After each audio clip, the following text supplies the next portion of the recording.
any good. Oh Lord, even that the food I put in my mouth wouldn't help me, Lord.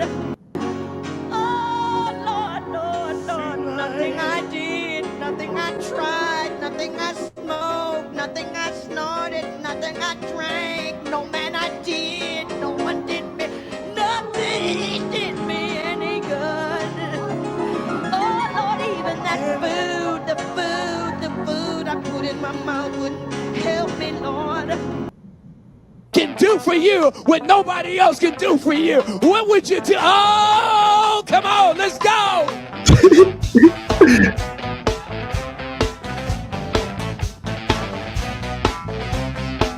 Come on, let's go. The devil tried to block me, tried to stop me, but no. Tried to steal my blessing, but God said, oh no. I'ma send some angels to help my remnant. They're gonna see my goodness in the end time like never before. Devil, do you really think you can stop them? You can block them, devil. Do you really think you can stop them or block them, devil? Do you really think you can stop them or block them, devil? By the power of the blood, you are defeated.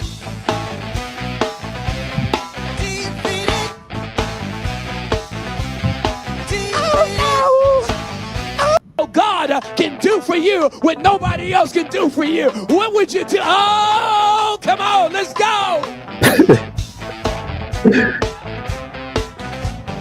Come on. Come on. Let's go.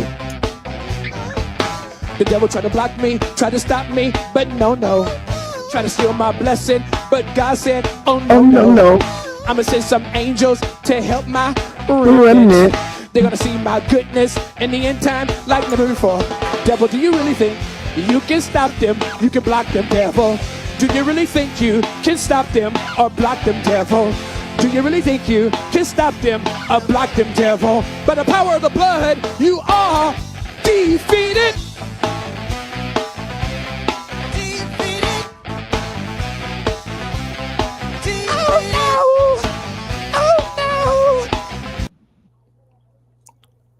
Beautiful people. Happy Mercury day. We are transitioning into Jupiter day, which is going to be a full moon day, which is what we're all here congregating in this good, holy, sanctified of a temple of a church that we're in right now. Lord have mercy. Ashe. My God is a good one, faithful one, loyal one, by your side, God. When you look at your side, he gonna be there. If he wasn't a by your side God, when you look at your side, he wouldn't be there. But look at your side right now, family. Look at your left side. Look at your right side. Look at your neighbor's side. He on you and your neighbor's side. How he do that? My God could do that. And don't hurt your head trying to figure out how he does that. But just know he does that. Lord have mercy. Listen, family, we finna congregate really quick about the full moon, as I said we would this weekend. Shout out to all you beautiful people in the building, smelling good, looking good. Yo, if my good brother ER is still in the chat, bro, I'm finna text you before the end, by the start of next week. I'm finna hit your line, bro. We got a lot of catching up to do, bro. So just make sure you catch that right there, ER. Shout out to everybody in the building, my good family, Genarian in the building. It was good family, dope artists. Y'all make sure y'all tap in with families. Type that name in right there on IG. Go ahead and get into those vibes. All right, what's good, bro? BB, damn, your energy be so goddamn enthusiastic, BB. All right. She over there giving her testimony. All right, good sister Q, good sister Neoma, a great sister, good brother Darren. All right, everybody. All right, good brothers, good sisters. Shout out to everybody in the building, man. All right, I'm gonna go ahead and let y'all continue to take your seats. All right, we're gonna let the choir go ahead and do their little entrance thingy thing for us. We're gonna warm it up, and I'm gonna get right into it. I just want to make sure. I know it's a late night church service, but I just want to make sure that at least everybody could wake up to these vibes. All right, everybody could catch the replay of church service. All right, everybody. So shout out to good damn. All right, there we go, man. I see my people in the building. Damn. God damn. Good sister Lady Wisdom Biblical Tarot up in the building. Not a lost sister, a wise sister. All right, it's in her name. All right, family, don't play with that sister. All right, good brother Indigo Rain. Oh shit, I just rolled up too. Goddamn, brother, look at the unison in the thing. Look at the unison thing we be doing in the church thing. You see that, family, right there? You see how we just intertwined in this muggery? Lord have mercy. Oh man, good sister Jade Masterpiece done threw the smooches up in there, sister. You got Venus in your chart. You know a sister Venus dominant when she put kisses in her message.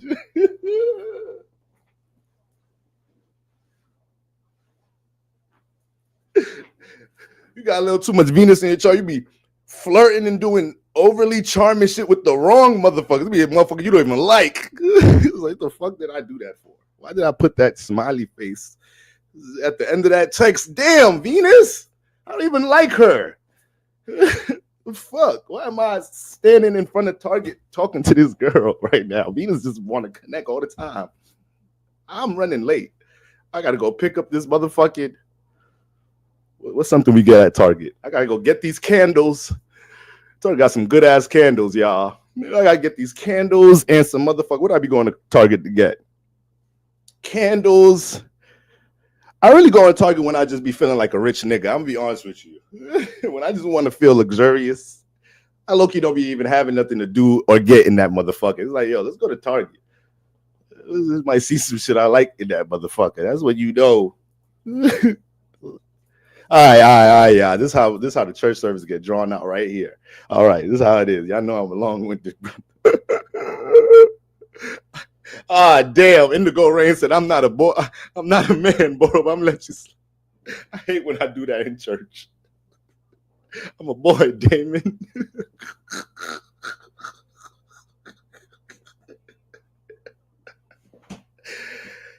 Oh man, YouTube need a when we make accounts on YouTube, they need to put the motherfucking male or female Venus and Mars symbol by the motherfucker.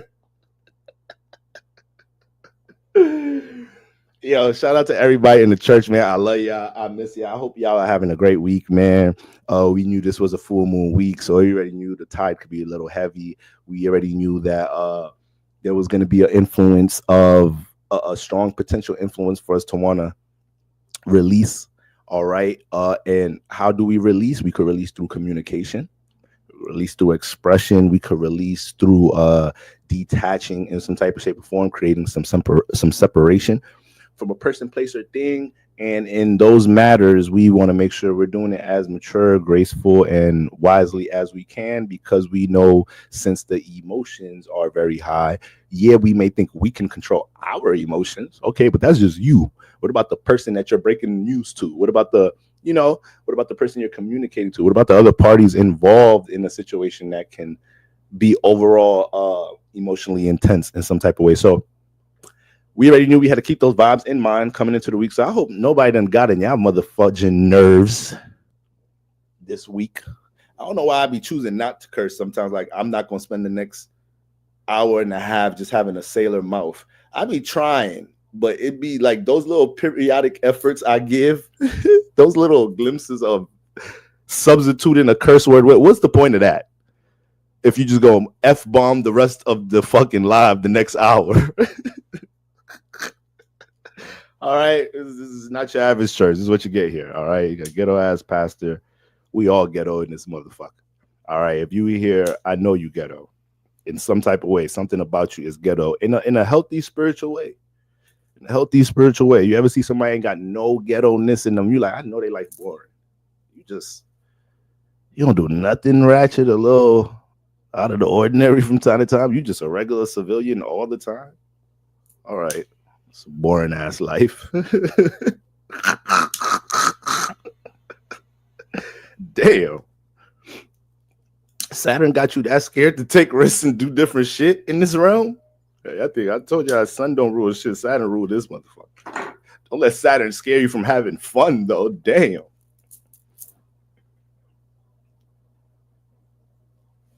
All right. Happy birthday, Pisces. Happy birthday, Pisces. But let's get into this full moon. Let's get right into it. I'm gonna do a little something different tonight. Usually I get my little observation on. I take my notes. So I just make sure I'm not missing anything for any signs. But I'm gonna do this like y'all not here, but I know y'all here.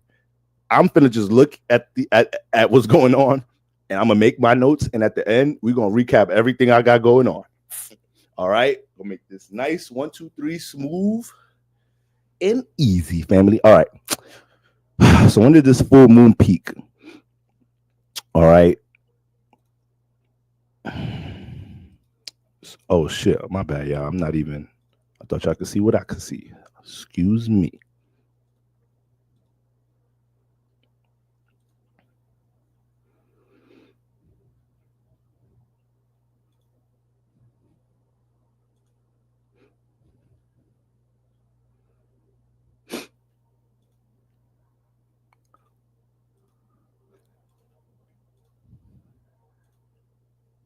All right, there we go. Mercury retrograde already on its bullshit. All fucking ready. Mercury retrograde. Sit your ass down, cause I'm gonna get a fucking brain aneurysm. Cause this was one of the most intense shadow periods in a while. I thought retrograde started last week. The way the Wi-Fi was on some bullshit. The way my phone want to fucking open apps. Who the fuck told you to open that app? I was gonna use that till later in the night. What the fuck you opening that now? These little niggas be having their own motherfucking minds of their own when Mercury start tripping in this motherfucker. It's calling motherfuckers I didn't want to speak to. You gotta fake the conversation the first 2 minutes. Yeah, what's going on, man? I was thinking how the kids, man. I was just thinking about your kids. Your kids good? I had a dream last night. Oh, yeah, my kid's straight. Now you look weird. It's just Mercury retrograde get you in some dumb shit. I just wanted to do this, that, and the third. And now you calling other niggas, and now they going to their wife like, yeah, a friend from high school called to say you want to check up on the kids. It's a funny thing, he never met them kids before. He never met our kids before, so I don't know what the fuck he talking about. So I hope I haven't been running into that much bullshit going on. All right, we got 2 significant ass planets in retrograde. Already been going through our little Venus phase. I had all these little glitches. Excuse me, y'all. I had all these little glitches going on with my shit, and I thought it was Venus doing the bullshit. For a second. Then I'm like, wait, hold on. We is in a Mercury shadow phase. This shit heavy as hell. So take your time before you speak. Take your time digesting shit. Sometimes you talking ain't the only thing you need to take your fucking time with. Sometimes you need to take your time listening. Some of us just didn't experience certain traumas and shit. We hear a certain word in a sentence, motherfucker, the rest of the sentence, the 2 sentences after don't even fucking matter no more. I'm lying, y'all. Motherfucker don't even get to conclude his point, but you heard this word, that word. It's like, damn. Okay, you a fast listener. You ain't no slow listener. You could be that's a skill too. Is you a slow listener? Or you hear things fast?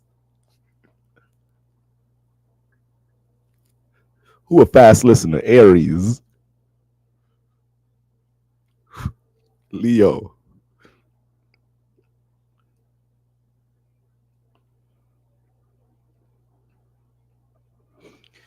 Depending on what Libra, you might have a Libra. Libra is like, you might. Sometimes I give Libra too much credit for their communication skills. Sometimes it's rare. But so you might just bump into that one Libra. It's a little annoying because this nigga got a reply for everything. This nigga is the most conscious motherfucker you ever bumped into. Sometimes Libras have that logical superiority bullshit. Sometimes,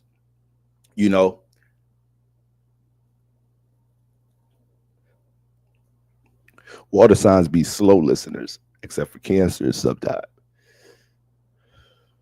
Cancer ain't let go of that trauma attached to that trigger word. They gonna be a quick listener, like a motherfucker, really quick. Yeah, I swear Cancers could be just dynamites. All right, guys, so What do we have here?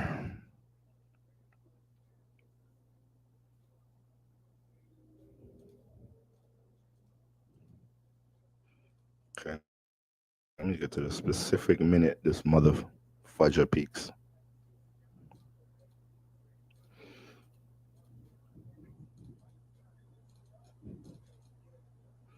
All right.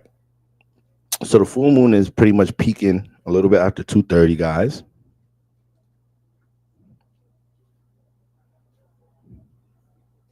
Now we're also in eclipse season right now too. Now also in eclipse.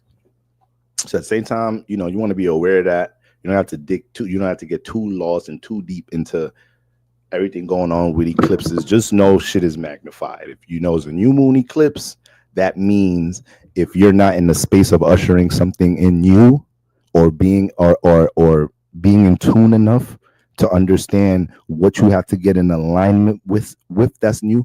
Like, let me make something clear. Not everything about I know full moons have more of a negative connotation to it.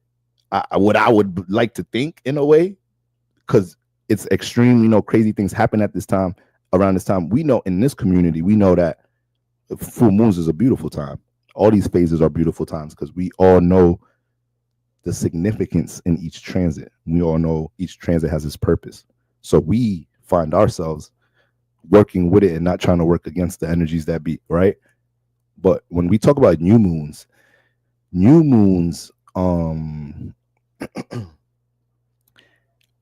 may have how do I say? Okay, let's say there's a guy and he's trying to get on his feet. He's not that stable, but let's say he's lacking certain characteristics or principles as a man to understand. Maybe sometime at certain times in life as a man, you got to do what you got to do to put food on the table, regardless how you feel about some shit. All right.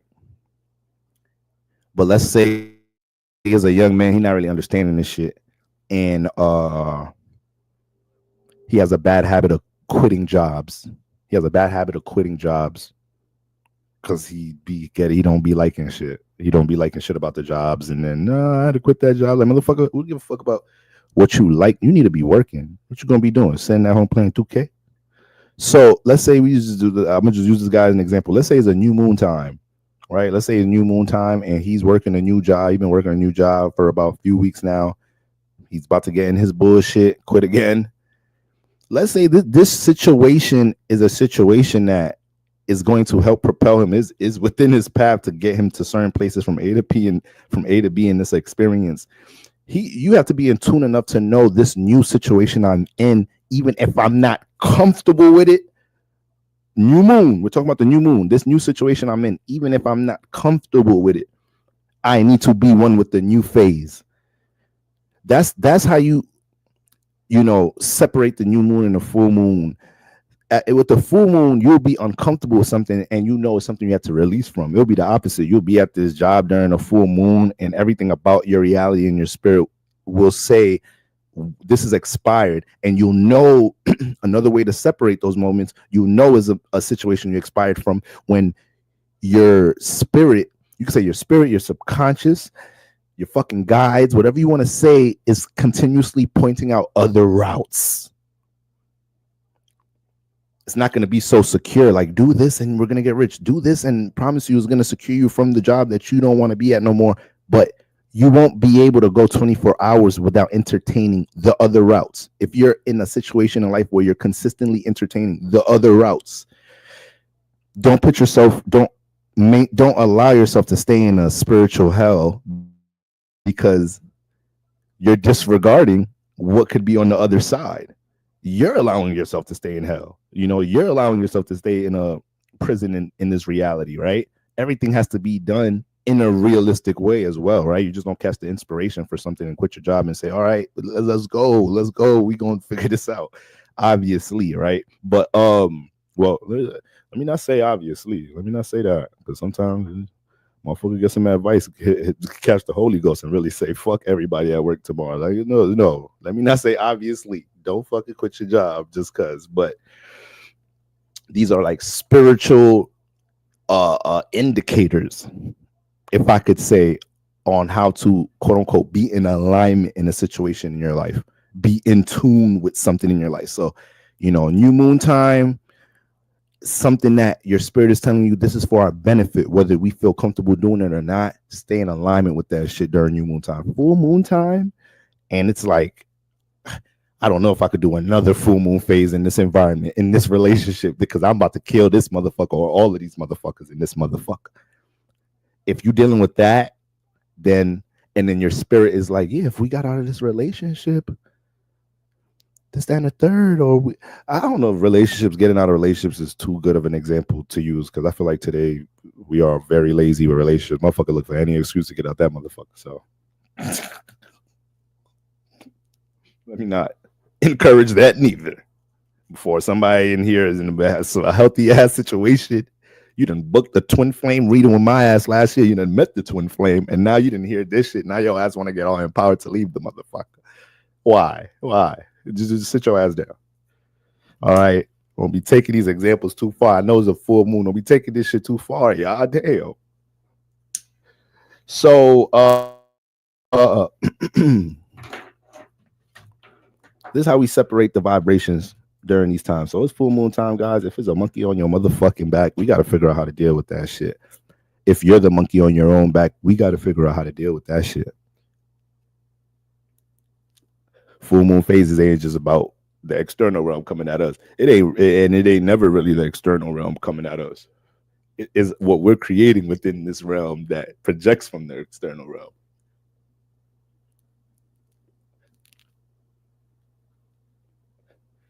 All right, so see what we got going on, family. All right. Full moon peaking at around 250. Like I was saying, the eclipses just magnify the full moon or new moon. So it's following a cycle. I don't know. I can't remember specifically. I believe this is continuing the eclipse. Yes, this is, if I'm not mistaken. All right. Don't say I'm the worst astrologer in the world. I told y'all I'm doing this stream as if y'all not here, and I'm making the notes, preparing for the stream. And then we're gonna recap everything at the end for those who didn't hear that message. So I believe this eclipse season is, continuing from the eclipses we were dealing with in the fall season, in the late fall season last year. All right. Following that time, that was when we was getting hit with the eclipses last time. So it could be circling certain phases around from late fall of last year. Now, where do I want to start with this one? So it's 23 degrees. We know the new moon and full moon.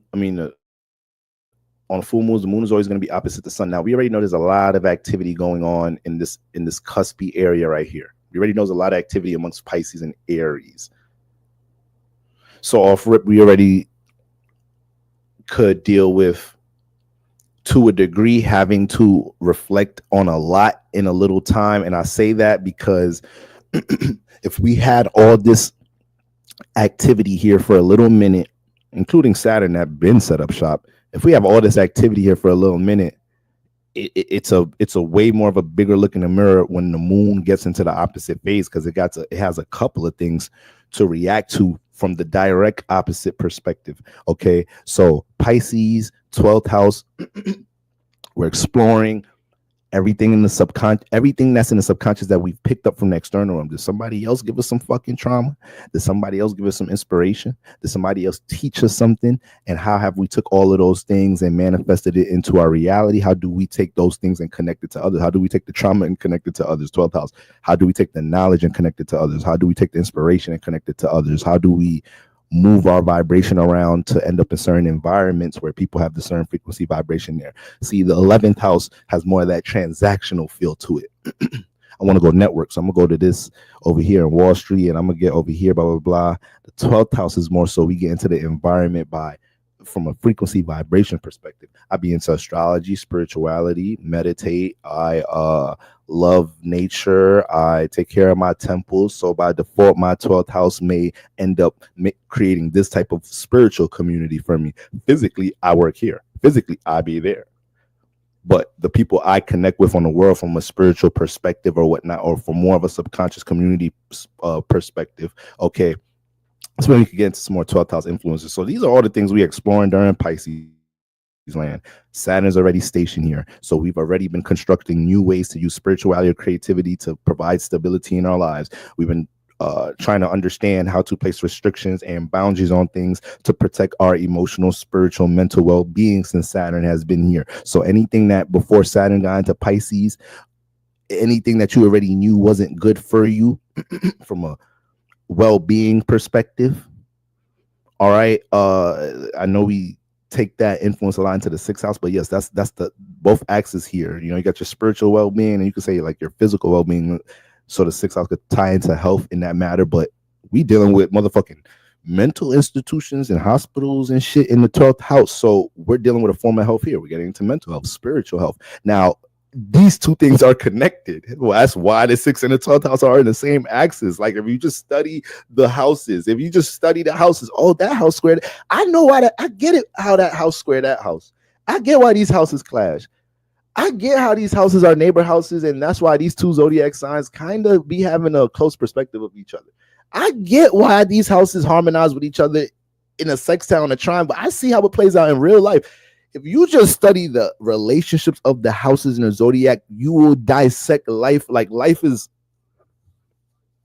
the relationships of these houses. That's why it's so hard for me to do collective readings or whatnot without pressing the relationships of these houses, because that's the construct of life. You're not going to bring anything up that don't come up in these houses.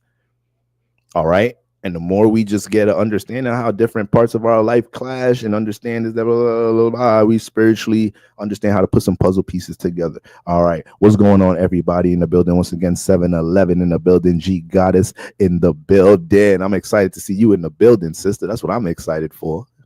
You hear what I'm saying? All right. So,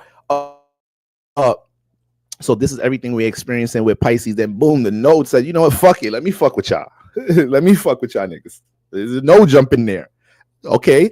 Don't get too scared. The node like Pisces. Don't get too scared. So now it expedites scenarios of you having to get on your heels and kind of show the universe or others around you what you've been up to with Saturn and Pisces. It expedites that. All right. It expedites us a more of a call for action towards using Piscean resources and tools in our life. So and the North Node is going to be here for a little while, right? So even after the Sun transits, so there's a whole party going on here, guys. There's a whole party going on here. I don't know about y'all, but when it comes into connections and anything, when it comes into connection energy, this is a time right now where you could feel really bad when you didn't make a choice or decide to be in your higher self in a situation with an environment person that you wanted to connect with. The node in Pisces will make you feel bad for that. Maybe I have some North nodes in Pisces. If you got the North node in Pisces and Virgo, you could understand this. All right. But Pisces is too much of a collective energy. So it has too much of a collective influence for people with the North Node in Pisces not to understand how to feel for others and how to understand how to apply your outer body perspective into reality. And it plays out so much with connections. So North Node in Pisces North Node in Pisces and Virgo has to understand this, especially because these are two signs that we go to a lot for health in different departments. We count on Virgos to help us with regiment and our well-being navigating the matrix. All right. So this is why whether Virgos are in their spiritual bag or they're just in their straight, their straight corporate health bag, they're gonna deal with that natural dependency in some type of shape or form. Like I feel like these signs are OD dependent on in different ways. Then you get Pisces. That motherfucker's lean the fuck on for Pisces has one of the biggest helping hands in the zodiac, and that's why they know more about feeling the lack of reciprocation. They're the sign that's gonna know kind of a lot about that. All right. The more open you are, the more you're prone to experience that. Just like a sign that's not as open may not get a chance to experience some of the highest Pisces experiences. So it's the give and take. And that's like anything in life. That's like anything in life. You're not gonna risk some shit, risk something for your dreams, for your potential. If you cannot play the risk factor from time to time in life, in the matters your spirit knows is worth it. And your spirit knows. That's the thing. Like, is our mind, is the construct of our mind and how it's been programmed in this reality that will, evoke all the fear-based thoughts. Your spirit is the only one, that only energy you have. Like, damn, maybe I should do it. Maybe I should say fuck this shit. Like, maybe I should start this, that, and the third. That is your spirit, guys. Understand that. That is not nothing else magical. Yeah, we get some transits every here and now that push us, try to like, come on, yeah, listen to that motherfucker. But in its true essence, that take risk energy was always your spirit. Your spirit don't give a fuck. We are the shaky ones. Your spirit do not give a fuck. Our spirits don't care about that nervousness with experiencing anything, because our spirit is the one that made the decision to come experience things. Is when the mind came together, then the heart and the emotions. Oh shit. Oh man, this should be getting in the way. That's the spirit. That's your true essence. The only thing we ever have, your frequency vibration. All right. So listen to that. Keep building that relation with that voice that's saying, yeah, let's do it, because that's the one that's not scared, and that's the one that's gonna be with you at night when nobody else is congratulating you for your efforts, when nobody's understanding or relating to how you're the struggles and challenges you're going through, trying to create something for yourself, trying to shift your reality. That's the only fucking voice you got left with you at night and in the morning. Like, come on, we got it. We're gonna keep going. We're gonna get it. You see things changing already, right? You see us meeting different people already. You see how good you feel that after that task, after starting the standard third. We not seeing results right now, but you see how we already feeling vibration wise. Your spirit is going to only be the only motherfucker to remind you that. So that's why you honor it when it's trying to give you some advice. All right, guys. So and it's just, for some reason, it's kind of loud around these times of the year. So we swimming through all of that in Pisces, and then comes the full moon in Virgo. And then, full moon is already a regulating type of time. The full moon is already a regulation type of time. But Virgo's a regulating ass sign. If I'm running a business, I would love to have a Virgo dominant in one of them managing positions, making sure that they're one of the ones making sure. And it's not even so much about them and the leadership qualities. It's not even them about being assertive. It's also about their coaching abilities. I trust them to know that when the new people come in or the nervous person comes in, yeah, send her to, what's her name? Send her to the Virgo. Just, yeah, they'll be good in a few weeks. I could trust them so much with that. So much. So, the full moon comes into a regulating ass sign, and now this week, potentially the week before, may even pick it up more extremely next week, that prioritize scheduling, put things in order, those themes come full force right now.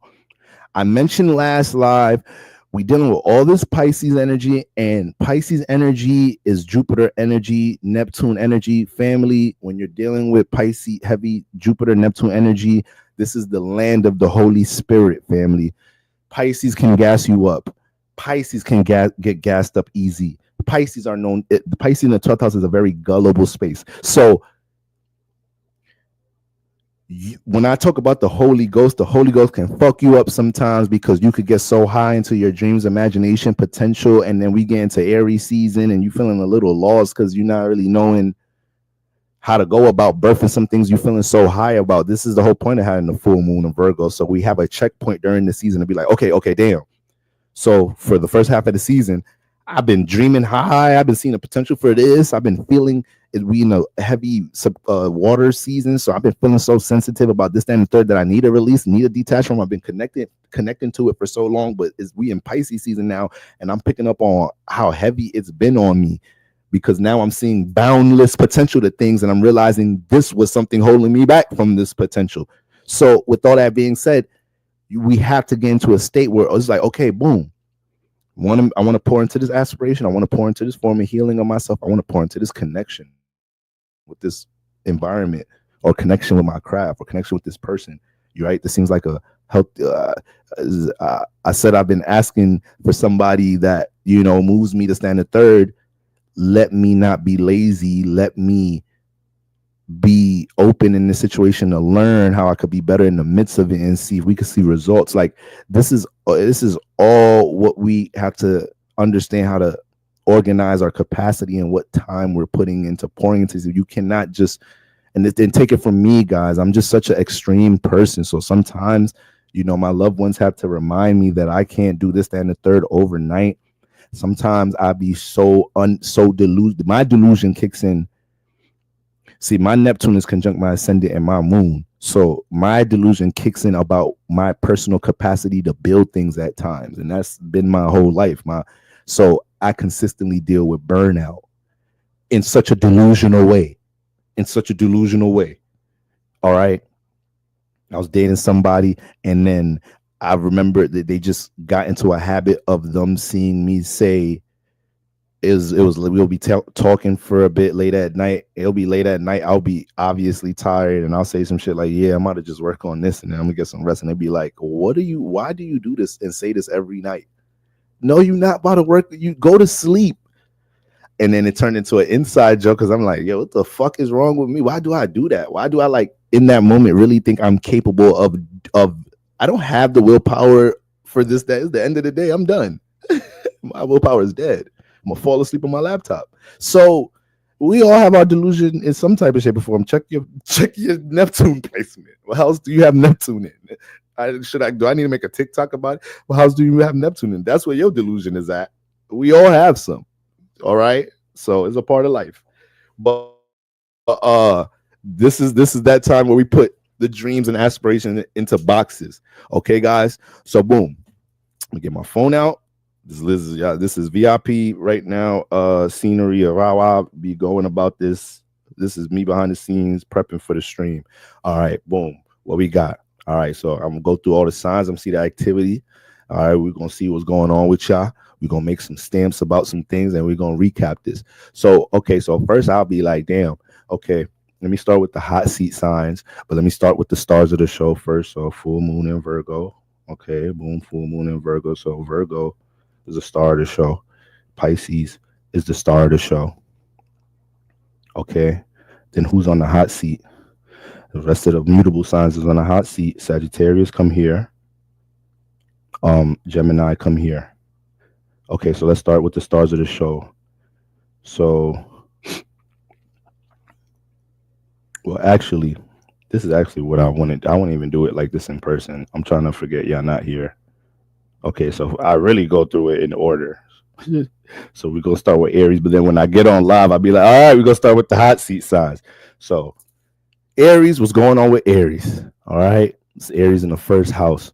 So right now, Aries. So Aries is a in conjunction to the full moon. So it's almost opposite. So that is a mild friction. So Aries can feel a little sticky right now. It's a mild friction. Aries already had a lot of activity going on in general. Got a retrograde planet, so it could feel very annoyed and frustrated this week. May really spaz on somebody around this time if they don't accept the first warning of like, yo, I'm figuring it out right now. I'm figuring it out.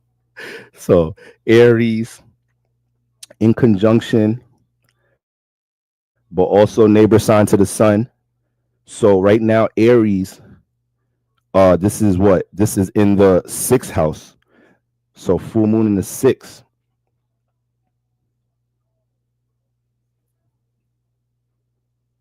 Full moon in the 6th. All right, so first of all, right now, Off rip, full moon in the 6th. Aries can feel very heavy in the workspace right now. Could feel very heavy with regiment right now. In general,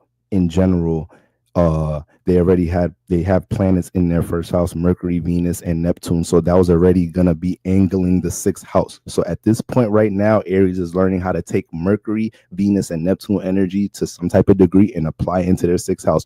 Whether it's Mercury learning how to stop and think and put things in order and actually come up with a game plan in their 6th house for things and know how to apply this weekly consistently. All right. Then they got Venus in here, so they have to have some type of love and care and start to get in alignment with admiration for seeing the results for they're working on. You're at awareness, you have to. You're working on this because this is an opportunity for you to get this, that, and the third, and you can use this, that, and the third, and pour into this, that, and the third areas. You have to change your whole attitude and approach. Get some of that Venus energy in there a bit, and then well, Neptune's cusp, excuse me, guys. So yeah, Venus, Aries, you got to get a little bit into, you got to embrace some more connection energy right now in the 6th house. You got to embrace some more connection energy in here. It's ironic, right? Full moon. What oxymoron? Excuse me, not ironic, it's oxymoron. Embrace connection in the 6th. You can't do it alone. You cannot do it alone. Embrace connection in the 6th, Aries. All right. Your ass cannot, this is exactly how I'll be writing that shit. Your ass cannot do it alone. Remember, guys, in conjunction is almost opposite. So when we deal with opposites, we have to make the energies that are attracting come together. We have to make them attract and come together in some type of shape or form. The in conjunction is doing that just in a milder way. All right. Now, can't do it alone. Mercury and Venus. Now, where's the ruler? Where's Aries ruler? Is Mars. Mars is in the 1, 2, 3, 4th house. Right now, Aries. Aries, if you got to spaz. Let me stop writing these notes. Aries, if you got to spaz. This is a good time for you to spaz if you got to. Fuck it. Because I know if you in your higher bag right now, your higher self bag, you've been giving people warnings. And your energy is a warning. Like, you don't really got to say or do much sometimes for us to know, like, all right, yeah, I think it's time to go. This motherfucker don't want to see it right now. Or like, yeah, I don't think he or she is coming tonight. Aries ain't a sign that you got to contemplate. Their energy kind of speaks for itself. Their aura kind of speaks for itself. So if Aries had to verbalize a warning to you, you do not know how to read the fucking room. If you can't read an Aries temperament, you don't know how to read the fucking room.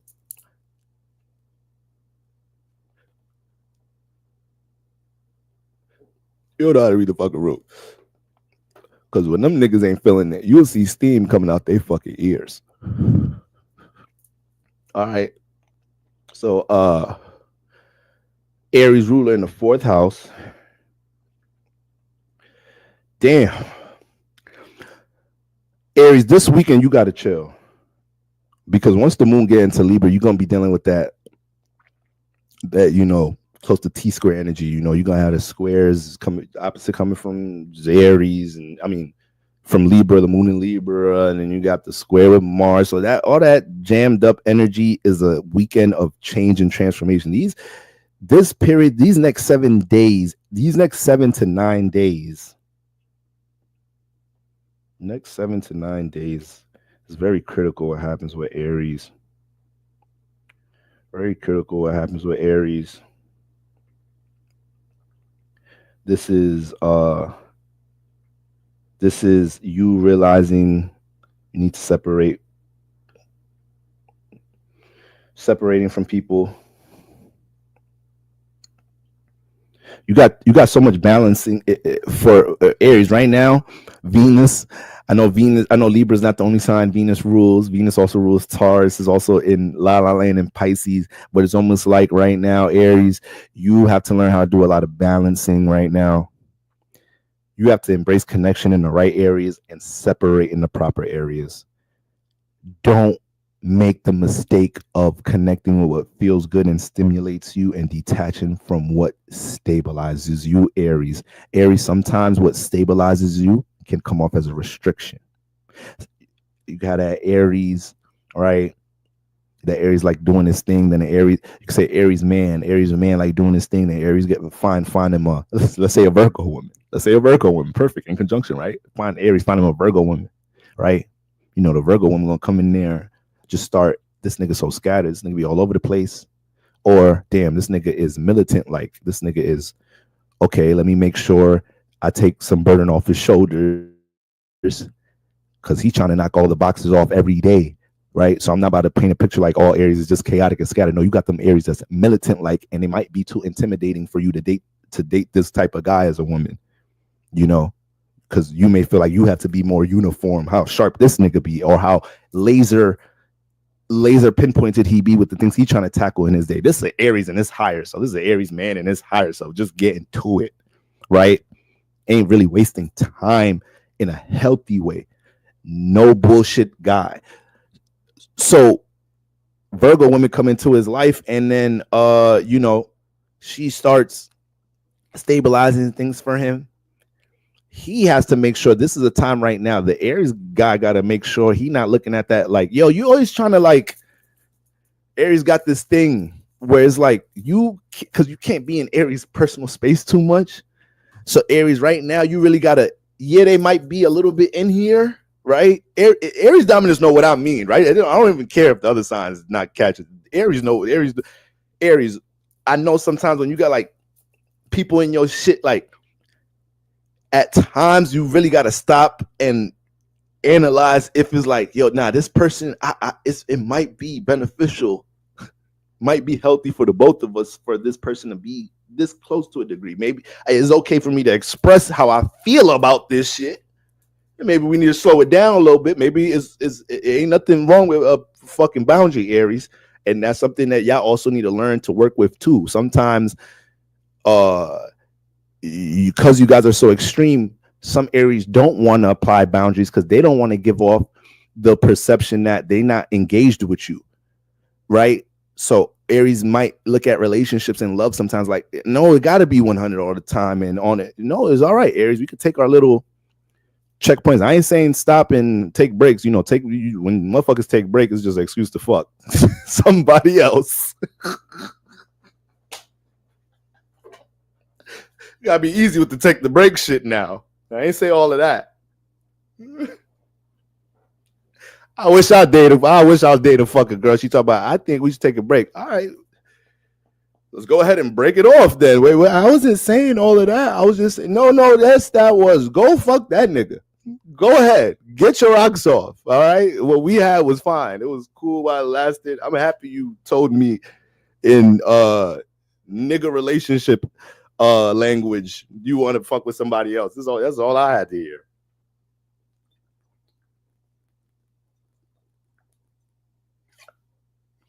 All right, read the room, y'all. Be easy with that take break shit. So Aries, yes, right now you may feel somebody in your shit. It might be the Virgo woman. Virgo woman represents whatever's helping stabilize your ass right now. But that's right now, the Virgo woman, let her keep making your bed. Let her keep making you breakfast. Let her accept the fucking regimen and slash care you getting right now. Accept that. It may make you feel like you have to move at a certain pace, but no, it's support. Nobody's changing you. It's just support. So that's kind of that. This kind of been going on for Aries. I know some people might be like, all right, he's taking a little minute on Aries. Relax, hot seat sign. Well, it ain't a hot seat sign for the full moon, but Aries been going through a lot. All right, so you got to make sure that you decipher these different relationships. Like, okay, because growth is uncomfortable, guys. Growth is uncomfortable. You know, people think they meet people think they're gonna meet their lovers, and as some true like somebody who truly love you, bro, somebody who truly love you, truly care about your fucking ass, wants to see your potential. I think somebody who truly loves you would rather leave you then stay with you not honoring your potential. If they pour into your other, if they pour into their own, if they, I don't even see how those two people get together anyways. Right? I don't even understand, because if you pour into yourself so much and then you connect with somebody who's been doing that for themselves, and then when y'all get together, y'all personalities subconsciously want to pour into their loved ones, you look at that as a gem. You look at that as a gem. So it don't even make sense for those type of people to connect. But hey, man, Aries, you got to be, it might be a connection or an environment that's coming, and it's been helping you to pace and stabilize yourself in some type of shape or form. It may be uncomfortable. Anytime I jerk back like that, yeah, my fucking lips be hitting the fucking mic. I don't even be looking at the camera, realize how close I am to the mic. But yeah, and then you might have something else that's not really the best for you, but it's stimulating, right? Mars dominance loves stimulation. I'm a Scorpio dominant. Let's not front, Aries, right? We love a thrill. We love a thrill. We love excitement. We love this Mars dominant shit. So, take all of that into consideration. So Aries gotta allow and accept the support systems and stabilizers.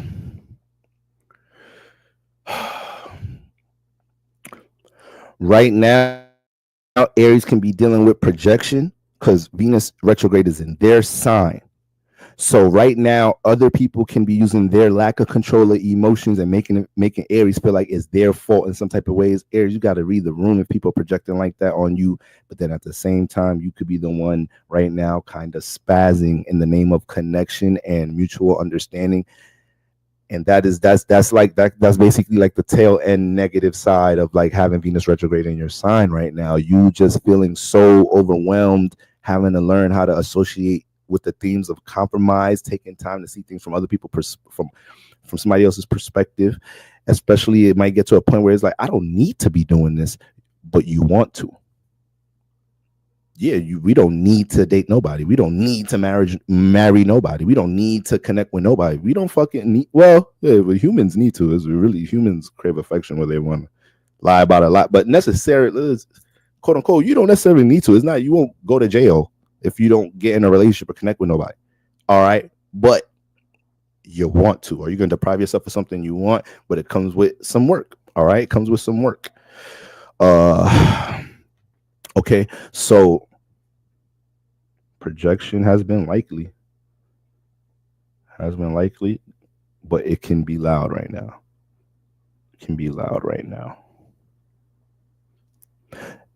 Aries, if you want to spaz on anybody, is it because they're a burden? Or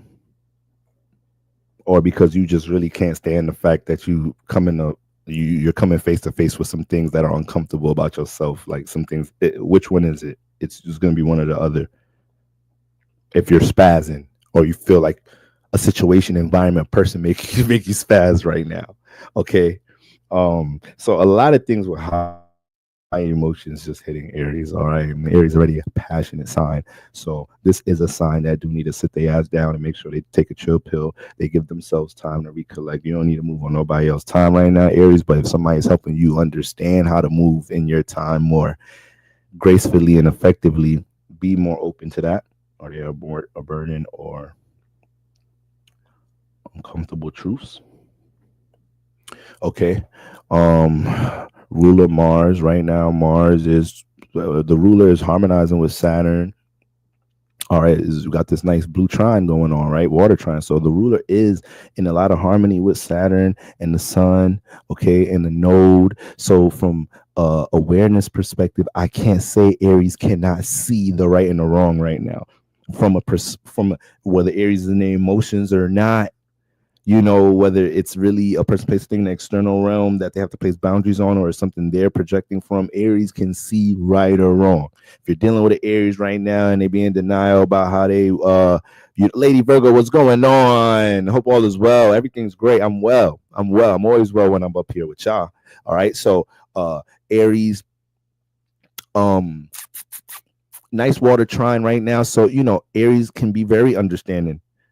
Aries can be very understanding. So it's like when I say you choosing or deciding to deal with how you want to deal with your emotions, as high as an intense time it is right now from an awareness perspective, you can see the root of things, right? You can see the root of things right now, Aries. So allow yourself to accept that. But yeah, because the ruler is being empowered with Saturn and Sun during a full moon time right now, Aries, that thing you feel really extreme about being a burden, if it's not a support system, most likely a lot of Aries are not waiting to cut this off, cut this person, place, or thing off right now. It's going to feel, because it's a trine with Saturn and the Sun. Saturn takes things down as a bulldozer, and the Sun takes action. Mars is very motivated. So alone, this is a very motivated time with this transit in the air with Mars and the Sun and Saturn all in alignment, which started, earlier this week. And then that's Mars ruler. So Mars can be examples of, healthy forms of determination and knocking things over where they need to be knocked over. Water signs can be leading that in general. So shout out to Cancers, Pisces, and Scorpio right now. They could be the leaders of understanding boundaries, what to knock down, what to tear down right now. What people, places, and things ain't allowing you to breathe right now. All right. So Aries, dominance.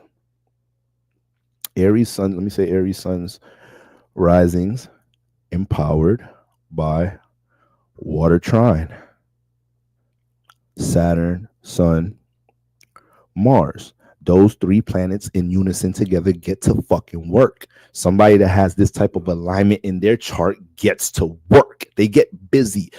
I could see this person dealing with work fatigue and easy. See this person being so goddamn restless. This alignment right here, Mars trine, Sun and Saturn, hell yeah.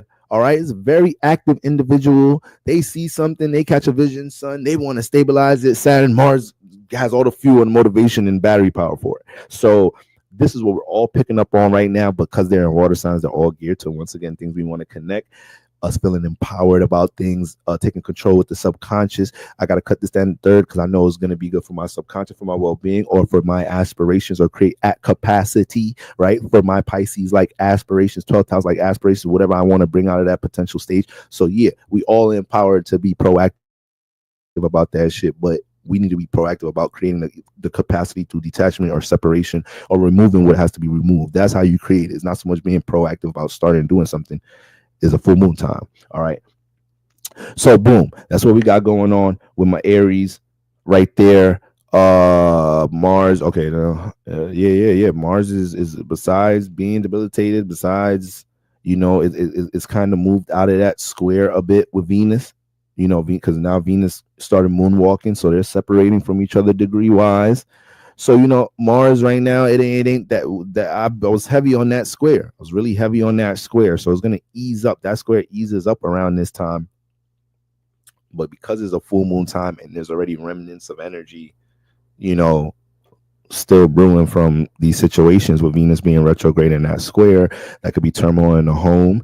I haven't been paying attention to the news and politics. I'm not surprised if there's things going on with some type of, anybody focusing on what's going on in the home, more domestic issues being highlighted around this time, more intense things going on in home family environments around this time, power control issues, and maybe some celebrities in the news right now going through some power and control issues with finances and whatnot in their family. So, y'all to inform me with those things more. But so yeah.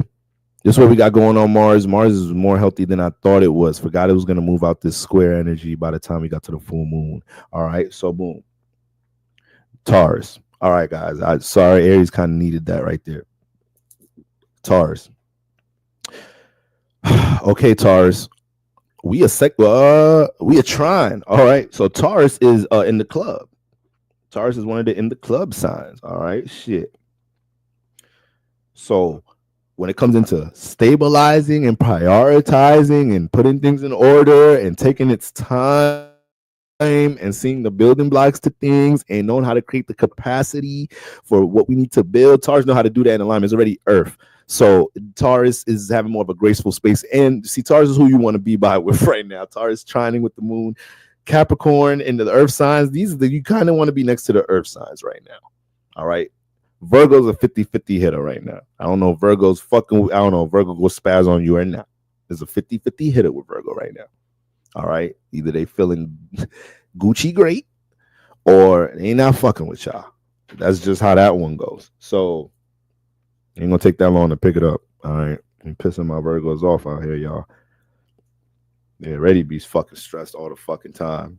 Just panicking all the time about what you panicking about today? I gotta go to work. You go to work every day. What the fuck you panicking about this shit today? I don't know. Don't you like your job and pay you good? Like, yeah, I love it. I'm just nervous today. Virgo, sit your ass down.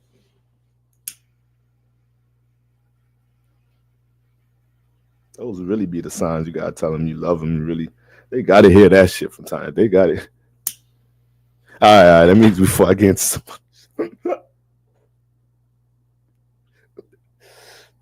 All right. I'm about to get into my natural way of breaking things down. What I'm doing, I talk too fast and write too slow. I don't know what I thought that format was. I was only going to do that for Aries.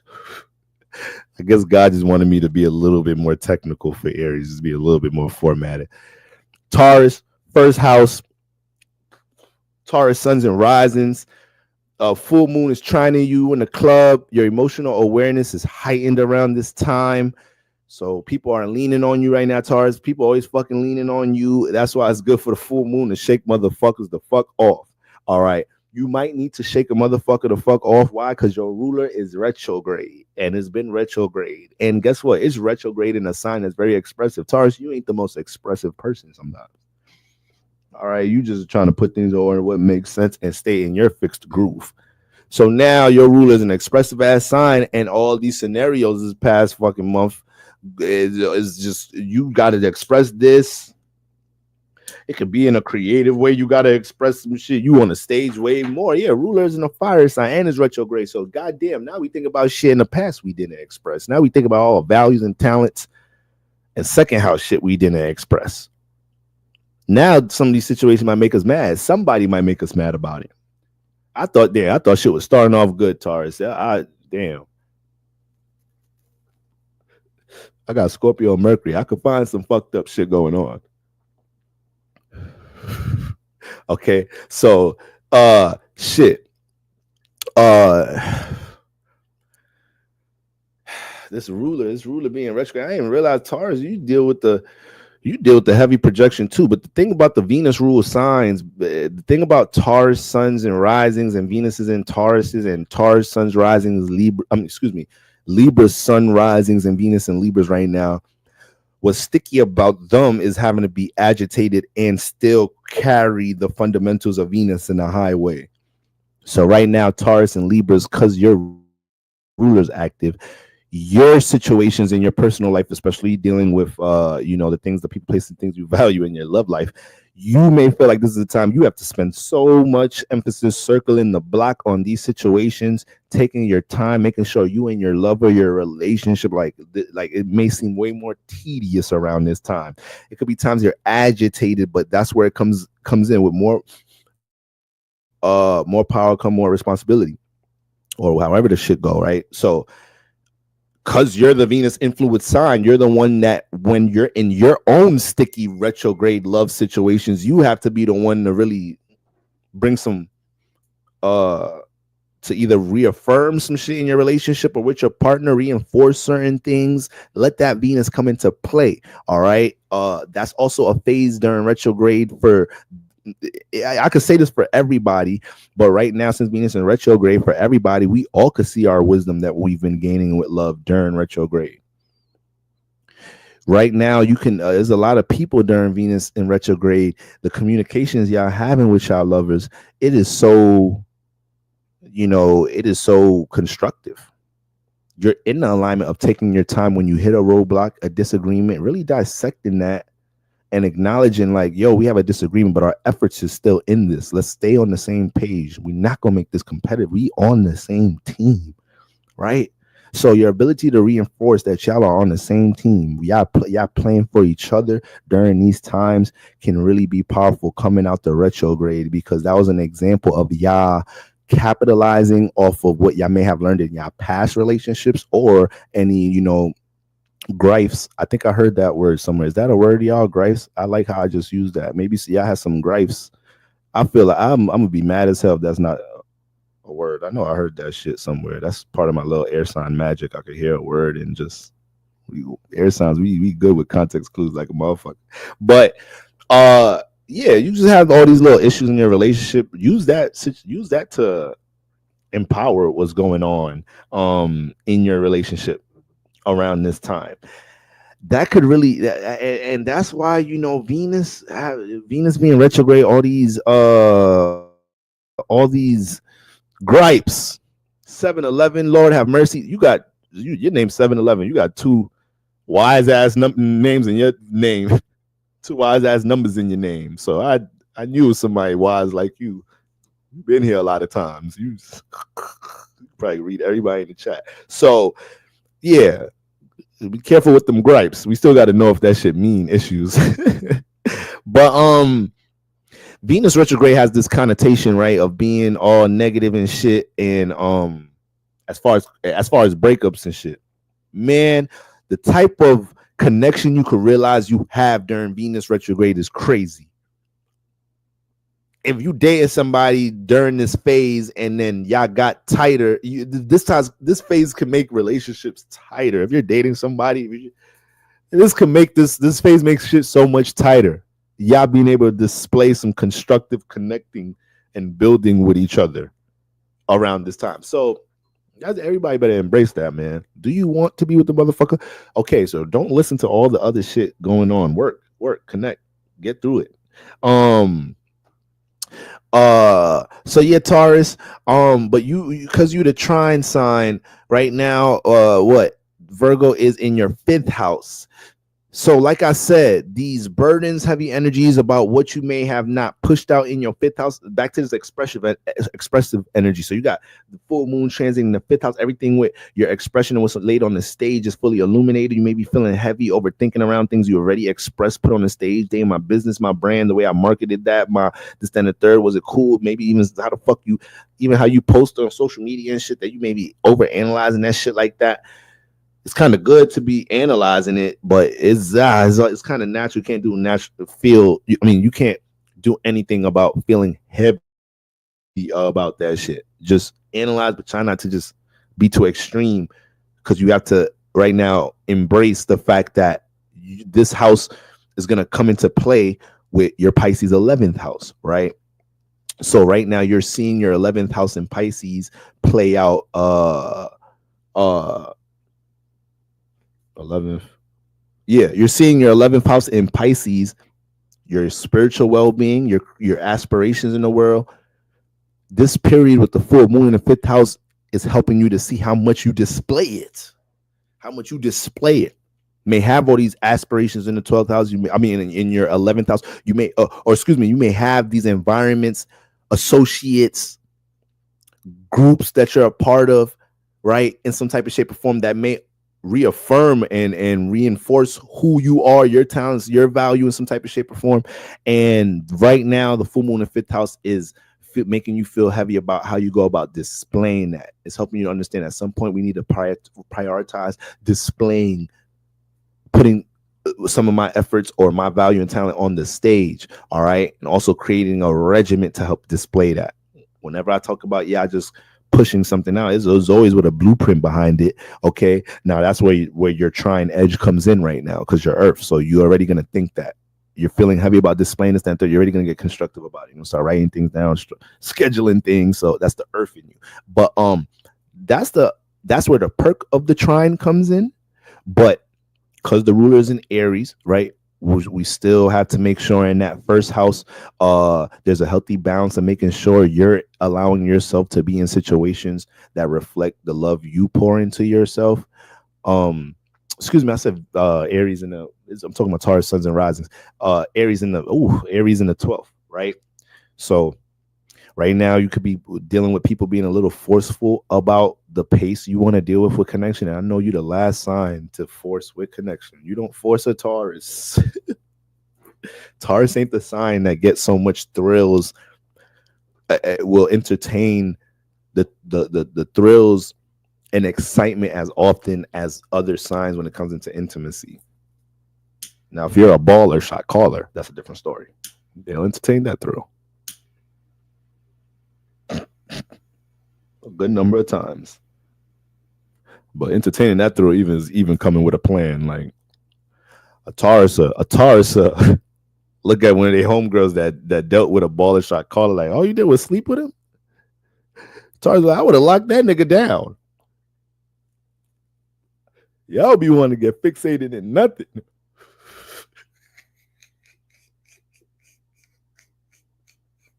That's how Taurus women mind think.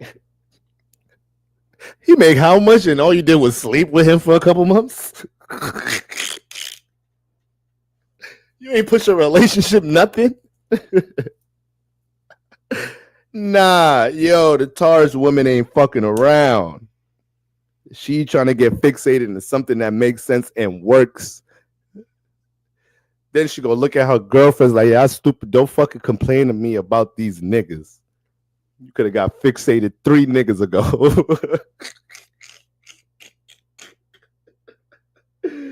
Yeah, I don't want no stability in this motherfucker. It's the longest relationship you been in, bitch. I start talking to a girlfriend.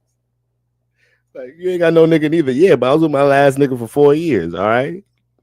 He was engaged for a little bit. A little nigga pussied out. All right? I was getting fixated on that nigga. The last nigga you got fixated on.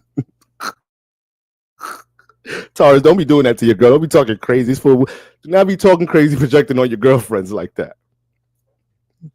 All right? It's okay. You can help them understand that they got to deal with a nigga that got some.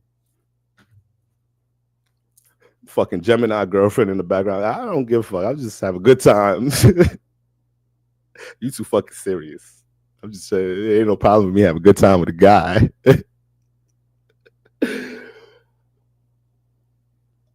All right, so Taurus, we gonna use that perk with that full moon. Ruler in the 12th house. You don't have nobody speed you up with nothing but pace, and don't be feeling the need for you to speed anything up. There's a retrograde exaltation going on for you right now. So Venus gonna go back direct at some point. You use this phase to, recalibrate what you got going on as far as your display in the 5th house, as far as how you see the how should I say, the reflection of how you right now, Taurus, you are seeing the reflection in your relationships and connections based off how you pour into yourself. Taurus, if you do not care about yourself in the 1st house, if you display poor levels of self-esteem, I hate when I fucking come to the mic that quick. I look like a retard when I do that. When Taurus, any negative energy you picking up in your relationship right now, that a lot of that shit is a reflection of Venus retrograde in the 1st house. Like this what you get. This motherfucker don't care about you. You don't be pouring into your 1st. And you keep saying 1st. Well, yeah, I could say 1st. Venus transit in the 1st. Venus transit in the 1st 12th house right now. Keep saying the 1st. Transit in the 12th house right now. But it's loading up to get in the 1st. It's in a happy place right now. So the 12th house can reflect this from a subconscious space right now. You feel like this connection is a little dull, is a little empty, or is just not balanced in some type of way. Because, yeah, this is a reflection of kind of what you may have attracted, not making sure you poured into yourself in healthy ways. Taurus, I love you. But you're a superficial motherfucker at times. All right? You're a superficial ass motherfucker at times. I'm a Libra. We both rule by being, we both some superficial motherfuckers. We can't make the mistake of thinking that the aesthetic makes up for the intrinsic values. Venus signs have a poor fucking I ain't gonna put everybody into a bunch, but Venus signs can fall into that bucket where, all right, you look good, you smell good. I ain't gonna lie, Dolce & Gabbana the one. Damn, why you wear that fragrance, girl? It's a nigga fragrance, but it smell. You're making it smell really unisex right now. I know that fragrance. So yeah, the Venus signs, you just because you may have a little charm to yourselves, maybe a little have a good way of working with people, this, that, and third. Don't let that get to your fucking head. Don't let that get to your fucking head. All right. Get some stability within your connections. All right. So right now, Taurus, Suns and Risings, and Venus is in Taurus is too.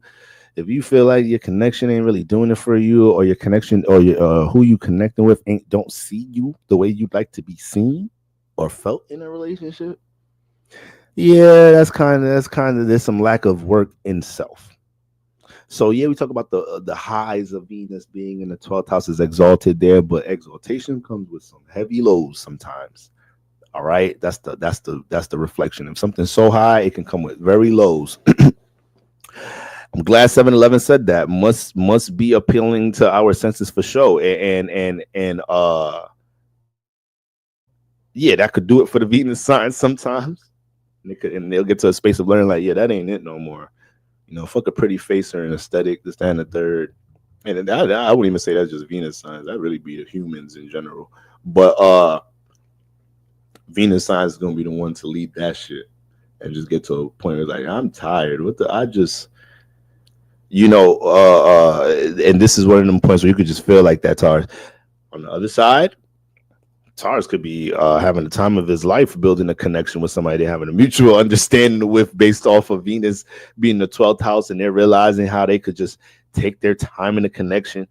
When Taurus start dealing with somebody and they come in with that pace mentality, ooh, Taurus be liking that shit. And then Taurus start moving faster. And then you be like, look at that shit. Look at you. I thought you didn't like moving slow. I mean, I thought you ain't like moving fast. Nigga came in, charming, smart, taking his time, stable. Nigga got a job. Oh, Tara's gonna speed it up. I told you she's gonna be on the phone with her girlfriend's like, all right, he showed me enough. I'm finna get fixated on his ass. Here comes the fixation. I seen the house. The house looks good. He drives a good car. All right. He speaks like he has more aspirations. So this might not be the ceiling. This might not be the cap right here. It might be some more to go. I think I'm buying. I think I'm buying. Let me put on my fixation skills. What the Taurus woman gonna start doing? What's she gonna start doing? She's gonna start spending the night leaving shit there. She'll start leaving shower cap shit there. It's gonna turn from unnecessary shit to shit you need.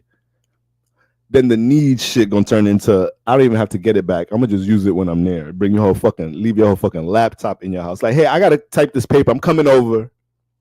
Fucking, how on the paper? 15 pages. Oh, so you're gonna be here for 2 days. That's how it happens. That's how Taurus get fixated on your ass. You think that joke I made 10 minutes ago that joke is for real. Taurus gonna get fixated on you. Taurus ain't playing with you. All right, let me just not make it seem like I'm picking on the women. Taurus guy. I know I got mostly women in here. I know Taurus been. I know some of y'all ladies been in here dealing with a Taurus nigga, and you like, all right, slow the fuck down. This is cool. I'm having a good time, but you too pressed for a relationship. Damn. You say you want to get married? What? You trying to get married by what age? When? Like, this nigga trying to get fixated. That shit could be a little turn off for the woman. Like, all right, it's just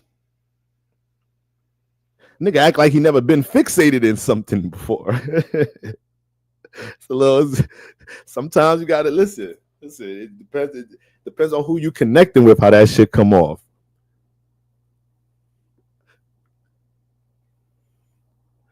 If the person like you, they gonna be like, okay, let's get fixated. If the person don't fuck with you, this shit too fast. The person just like you a little bit, this shit. You're not giving me a chance to like you more. Or you're not giving me a chance to know if, because sometimes you like somebody and you just hoping that you don't unlike them. You know what I'm talking about? Like sometimes you just like somebody so much, you like, I just hope this is the majority of it. I know there's other shit I probably haven't seen yet, but I hope this is it for the most part. I hope they don't do nothing to make me not like them. So Taurus is crazy. Taurus is y'all crazy. All right. As a Taurus rising, dating a Scorpio sun, Gemini moon, I decided to see him through my sixth house instead of my seventh in 2025. My sixth, I have Jupiter in Scorpio. As of lately, I see a lot of ladies been inquiring about their Scorpio house. It's very interesting. Somebody called up last week on the Love Line, episode 1 of the Love Line. Speaking of the Love Line, I forgot to mention I am going to be. I'm traveling this week, so I know this weekend, the previous weekend, I was saying I'm gonna try to do 2 episodes, at least 1 episode this week. But I'm aiming to do that episode tomorrow. Or maybe I'm aiming to do that episode tomorrow. I'm gonna be in Houston this weekend, so shout out to all my Houston natives. All right, if you see a good brother in the streets, I'm gonna be all over the place. See a good brother in the streets, say something to a good brother. All right, if I got any church members in the H town, but for the most part, yeah, if anything, if I end up having a calm night, maybe my first night down, maybe I get a little setup, jump on real quick, talk to y'all real quick. So I will be taking my stuff with me, but other than that, it may be postponed till next week. All right, but yeah, we're aiming for tomorrow. So I get back on with y'all. We'll continue with the love line. Y'all gonna have to open up them. You have to pop them cameras open. All right. Let y'all get y'all incognito on first episode, second episode. All right. I want to see y'all face to face. Really get into these conversations. All right. So looking forward to that tomorrow. Hopefully I get on. We could get that popping. But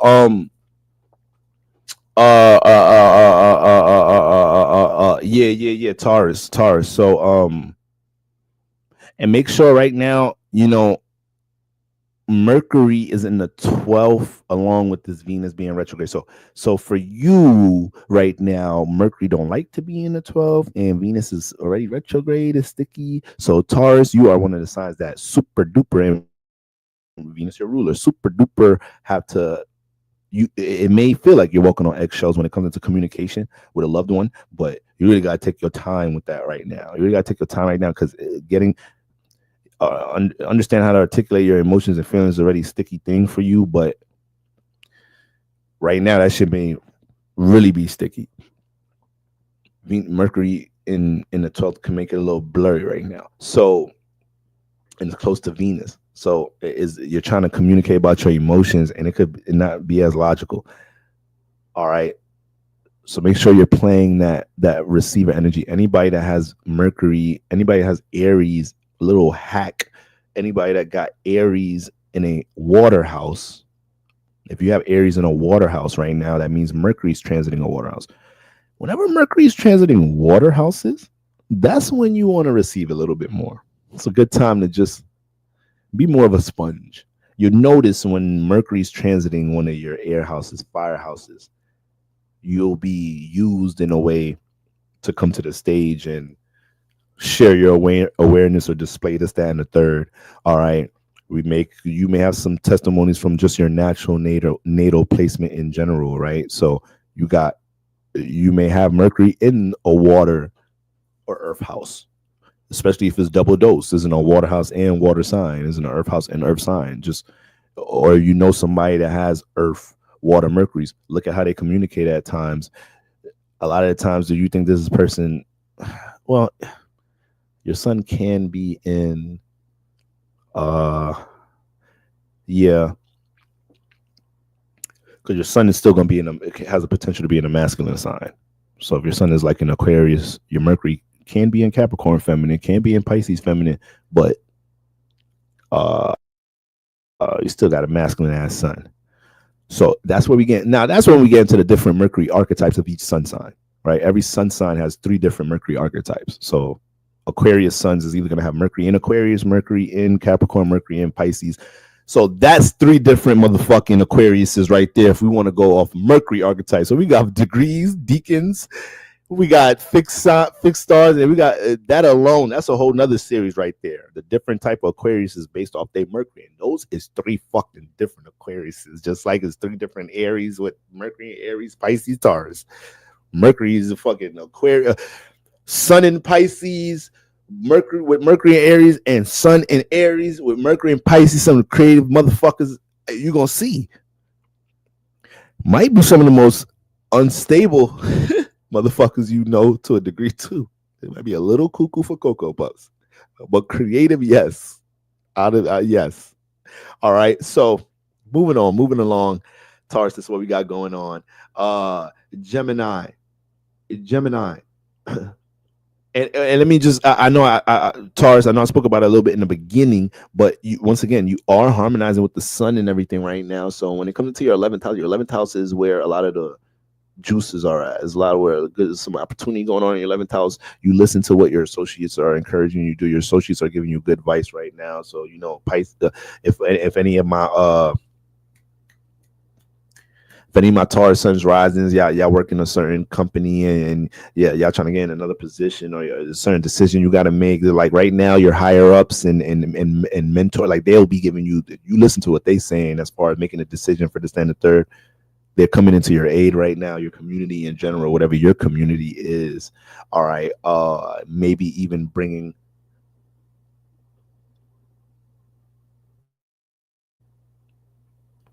they could just be resourceful right now. They could be really resourceful around this time. All right. Gemini. All right. Now we got a hot sea sign. All right. First hot sea sign. Gemini's past year could be a lot of fireworks going on in Gemini sun rising lives. A lot of fireworks, a lot of highs and lows in different things because Jupiter's an extreme planet.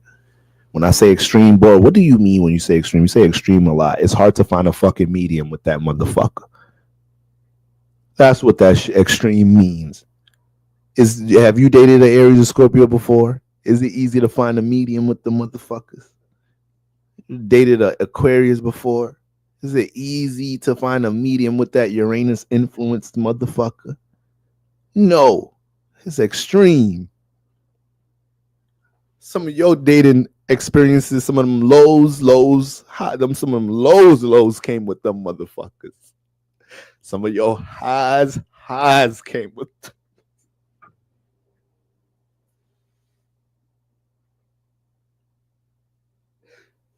Some of y'all did some things with Aquarius and Aries and Scorpio. And I named the reason I'm using these signs as an example because they Mars and Uranus influence. And to me, these are the top 3 most extreme signs zodiac. Some of y'all did some things with Aries, Scorpio, Aquarius. You don't nobody know. Ain't nobody ever gonna know. That's the thing too. And literally nobody, your best friends don't know. Because you was experiencing some of your highs, some of your lows. When you experience some of your highs, you don't make the certain decisions you make when you at a medium. Your decision making different when you're in these different phases. You take out a 20K loan for a motherfucker when you're in the highs. In the medium, 5K. In your lows, hell no. Nah. Give who money? The motherfucker I'm dating? But what happens? The extreme signs, they take you to the high. They know you in the high, so they make sure you make all your decision making up there. They know the lows is coming. You don't know. You don't know shit about astrology, average person. You don't know you're dating Aquarius, Scorpio, Aries. Yeah, the low is coming. It's hard to find the medium.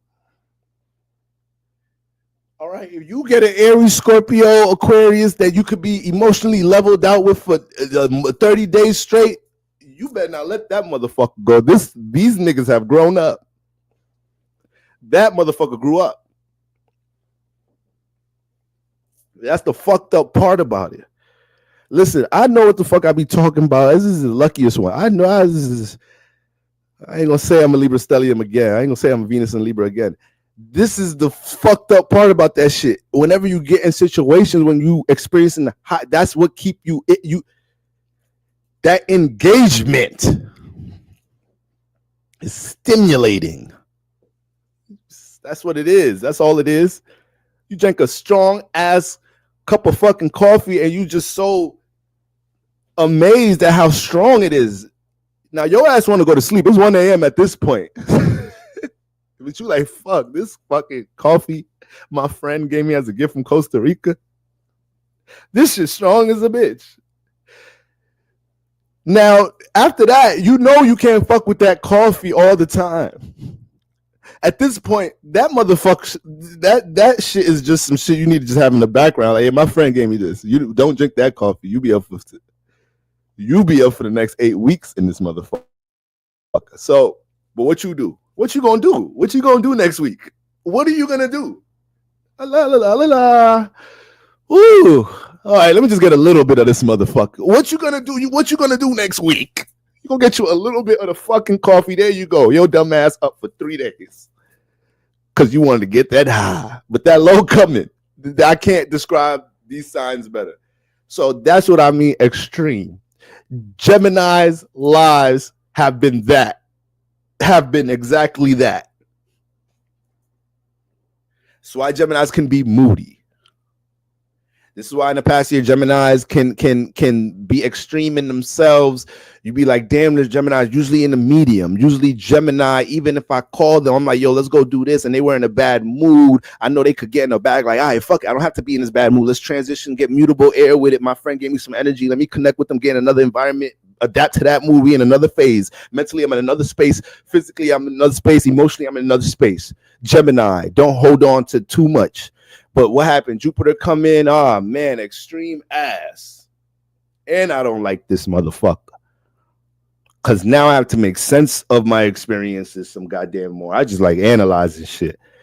When you analyze shit, I could analyze it there and I could bounce. I don't like, I like going to the club and analyzing the environment and seeing what's going on and pointing out the patterns and the cycles in it. And then when I leave the club, that's it. Now I go to the club and I got all this philosophical shit going on. Like, damn, I go to the club a whole lot. This is what type of vibration is in this club when I really think about it. And why am I gravitating towards this vibration so much? Well, I don't like that. I don't like that. This is Gemini. This is Gemini for the past year, y'all. That sense of seeing the philosophical influence and shit and all of that shit, they tired of that shit. That's extreme to Gemini. So now you're on the hot seat. You got all this activity in Pisces. Saturn Pisces whipping your ass. Saturn and Pisces whipping your ass, Gemini.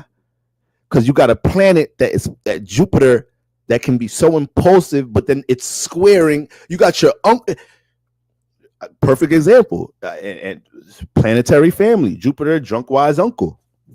Saturn, strict grandfather.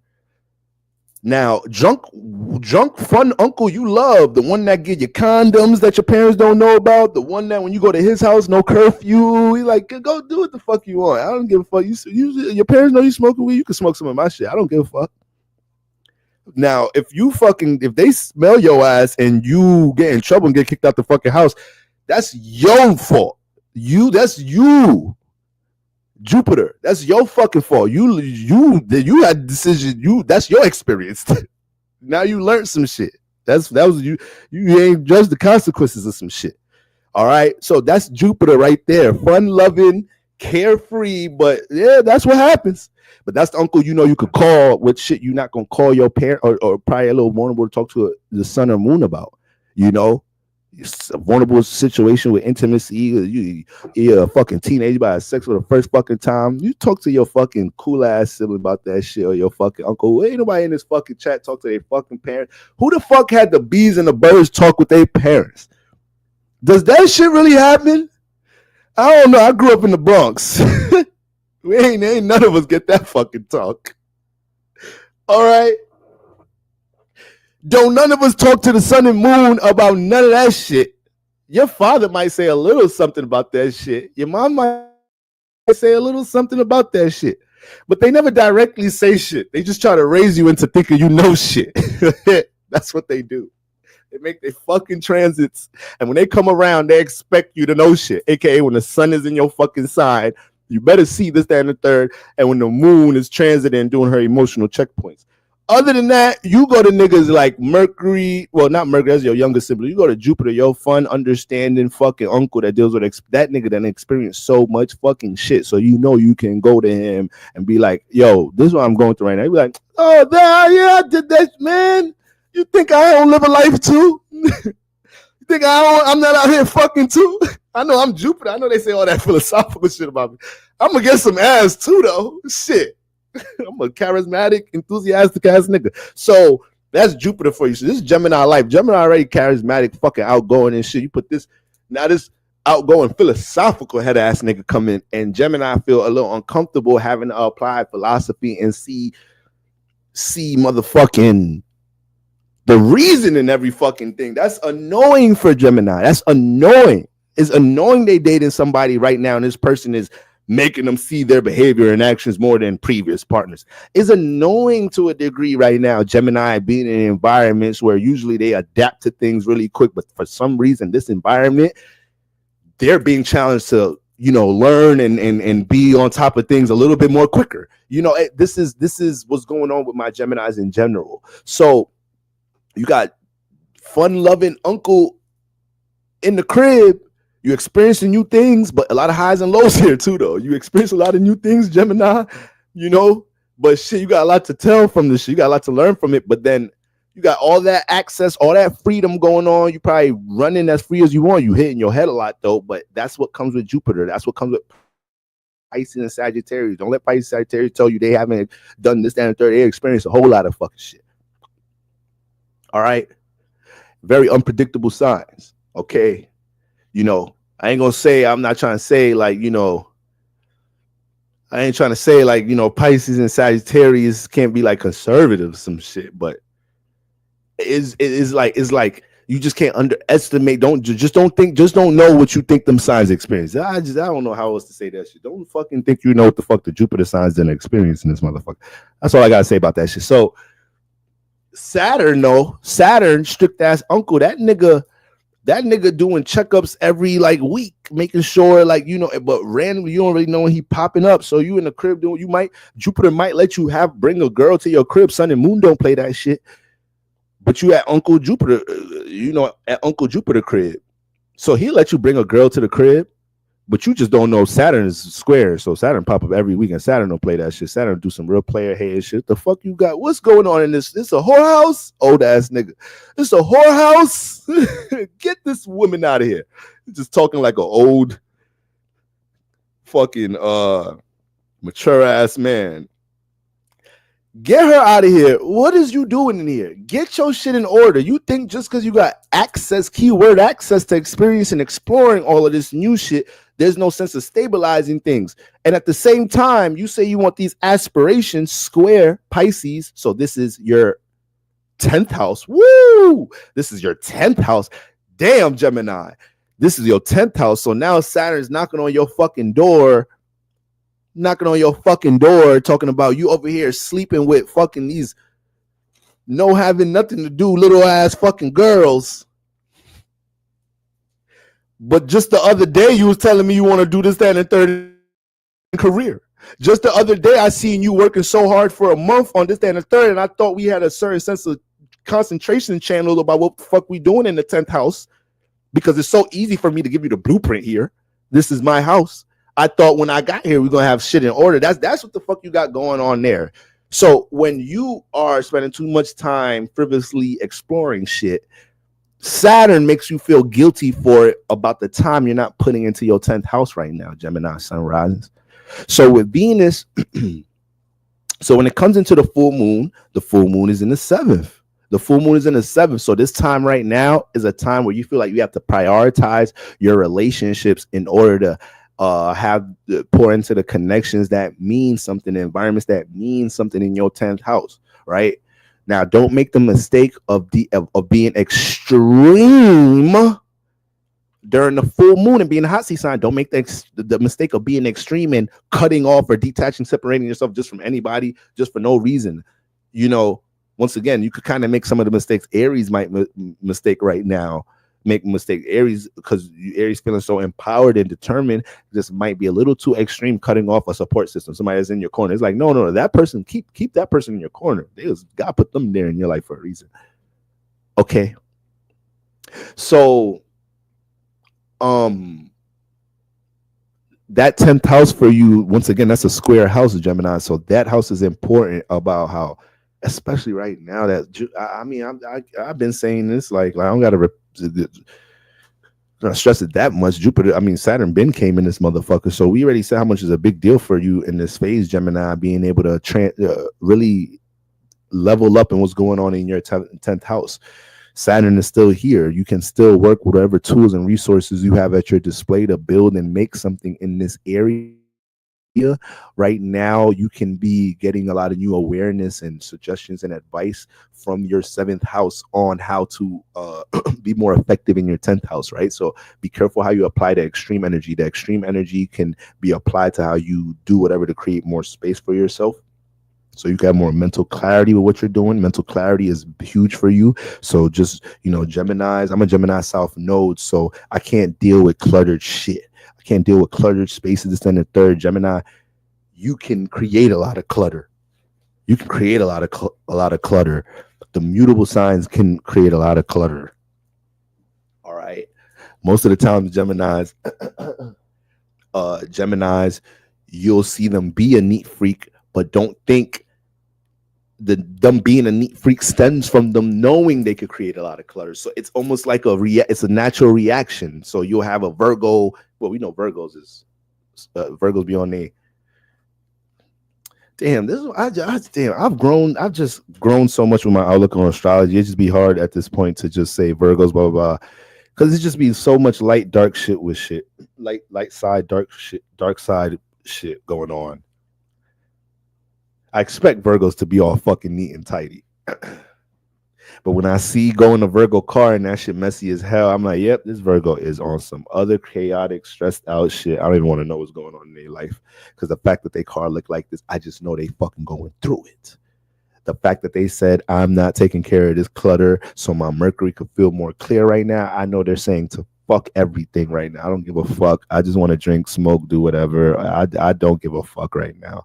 That is when you know Virgo, Gemini fucked up, because that clutter can be very annoying for them signs. So it's a great time for the seventh house. Your partner. You gotta listen to what your partner talking about around this time, Gemini, but it is a full moon in your seventh house.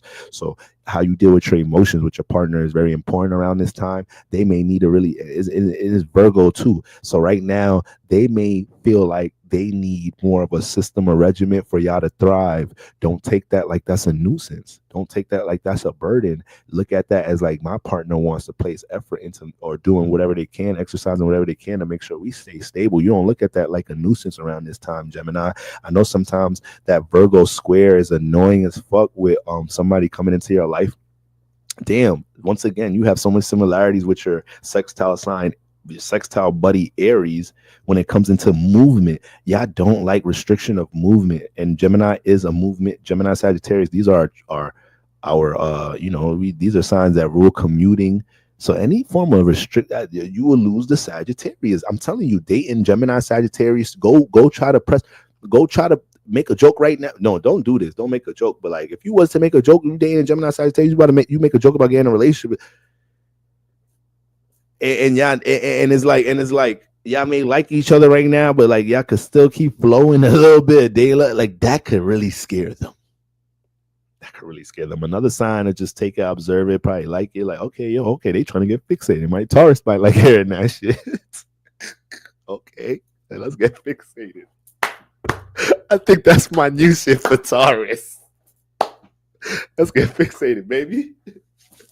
But when we look at them signs that don't take that as a nuisance right now, Gemini, if it's been conducive for you. All right. So yeah, full moon square beating your ass from that seventh house, Gemini. But if your relationships, who you know is coming through with some structure, you honor that shit. All right. Sun in the 10th house, man. Gemini, let's use this full moon period in your 7th house to reorganize how you can utilize. Earth signs like to use. I know Capricorns that I use, but Earth signs all gonna use a motherfucker in this motherfucker. So right now, you learn how to use your relationships. Well, I don't give a fuck. Yeah, I think that sounds negative, manipulative. Go try to do some shit in life and not use people and not use your. I'll use who I'm dating like a motherfucker. Oh, you're crazy. They could use me. They use fucking me. Or the fuck I can't use them. He used me for emotional support. It might be some financial support. Might be some sensual support. They using my time and fucking energy. I'm gonna use their ass. It's a fucking relationship. We're gonna use each other in this motherfucker. All right. So I don't even know why I gotta emphasize Gemini. That was even nothing I had to emphasize to y'all. Gemini. Imagine that telling Gemini sun risings to use their relationships. I forgot who the fuck I'm talking to. It's like me trying to teach Elon Musk about Tesla. It's like me trying to counsel fucking Montel Williams. Who the fuck? I forgot who the fuck I was talking to. You're gonna use your fucking relationships. All right, better. All right, so let's say prioritize. You're gonna just get a little bit better prioritizing what relationships you gonna use. Moving on. Cancer. Lord have mercy. I felt the heat when I just got to your sign and said your name. Damn. You just so high tempered right now. Cancer sun rising. All right. Some Cancer sun rising. I was speaking to my bro the other day. He a Cancer. That motherfucker is a rolling ball of energy out this motherfucker. I felt so energetic getting off the phone with him. I said, God damn, Cancers, them niggas are uplift. They them rule by the moon for real. If a Cancer call you and they having fucked up day, I get the fuck off the phone. Like, yo, bro, I can't even talk to you right now. Because I know if I sink into this shit with you, I'm going to start looking at my day like everything that happened in my day going to start looking fucked up. If I allow the Cancer to rub that shit off on me with that moon shit, I start looking at my braids like, hold on, this one longer than the other. And then the shit in my face now, so I can't even see. Nigga finding a way to be mad about shit he really like. A year ago, I was like, I can't wait till these motherfuckers is like just long. Damn, my hair so. Now a nigga like, damn, this shit is in my shades. And you know what? Fuck the damn braids. Goddamn Cancer. You know, I ain't picking up the phone. That motherfucker Cancer. Cancer called my ass no more. Got me projecting on me and my damn braids. All right, so Cancers, cut that shit out. When you feeling bad, keep that shit to yourself. When you feeling inspired, spread that shit with your magical fucking emotional having ass. The world need that shit. It's fucked up though, because we gotta really take care of y'all. It's weird. Cancers like I said, like they're like the babies of the world. So it's like we can't neglect them. If we neglect Cancers, we all gonna be emotionally fucked up in this motherfucker. So it's like you got to make sure your Cancers are good. Mars, okay, full moon is in a sextile Cancer. Is in a sextile. Okay. This is in the third house. Oh, what the fuck am I? Wait. Yes, yeah. I'm high, y'all. My bad. Gemini, I said y'all full moon in the 7th house. I knew something was off about that shit. I knew something was off about that. Y'all on the hot seat like a motherfucker. This shit is in your. It's because I'm thinking about the cardinal house and knowing y'all on the hot seat. Wrong cardinal house. 4th house. I'm tripping. 4th house. What am I talking about? It's the opposite energy. So Sun in the 10th house. Why did somebody? I know somebody probably corrected me in the comments and I didn't notice it. I'm bugging. Sorry, y'all. Sorry, Gemini. So that full moon in the 4th house. This is a nice time to recollect right now, Gemini. I say that much. This is a nice time to recollect. Virgo being that goddamn 4th house, trying to organize some shit for you. You be neglecting the house though. I be telling y'all, them Gemini suns and rising and Sagittarius sun and rises, they don't give a fuck about the support coming from the home. Sometimes them niggas is Malibu most wanted like a motherfucker. They could have a fucking motherfucking parents was running for the mayor or some shit. That nigga want to rap. Them niggas be having the harmony in the home sometimes. They're like, I don't give a fuck. I want to go be a gangbanger. I'm telling you, these some carefree signs. I don't gotta say shit about when I was talking earlier about risk and shit. I don't have to say shit about risk to Geminis and motherfucking Sagittarius. They gonna look at me like, motherfucker, what the fuck you talking about? Why the fuck would I sign up to do this life shit without risking something? What the fuck is this life shit without a risk? I wouldn't want to experience that. But so yeah, Gemini. Sorry, full moon in the fourth house. Full moon love the fourth house. Accept the support that comes with it. Right now, you could be reminiscing on things that loved ones, your mom was telling you need to do this, sign up for that, get that right now, because that's just helping you get more stabilized in the fourth house, so you can have more of a clear approach towards what's going on in the 10th house. A whole Pisces season, once again, 10th house stimulated. Saturn been in here, so you've been going through new trials and tribulations, understand how to build your 10th house up and how to apply and be in alignment with time, with patience. Then you got the motherfucking full moon coming to fourth house and says, okay, we need to make sure we reflect what's going on emotionally, mentally. Is there any regiments, Virgo, home remedies, things we can do to recollect or feel more at home, so we're more centered with our approach towards what we got going on in 10th house. That's how the full moon is recollecting you and reprioritizing your shit. I don't even know. I used the word reprioritize in last stream. I don't even know it was a word. I didn't find out later. I think I was trying to text that shit to somebody and that shit wasn't working. So I don't think that's a word. But you gonna fucking reprioritize some shit in that goddamn house. Gemini. All right. Now, whose ass I'm getting on right now? Cancer. Let me not get on y'all ass like that for y'all manifesting in my life real quick. That's uncomfortable.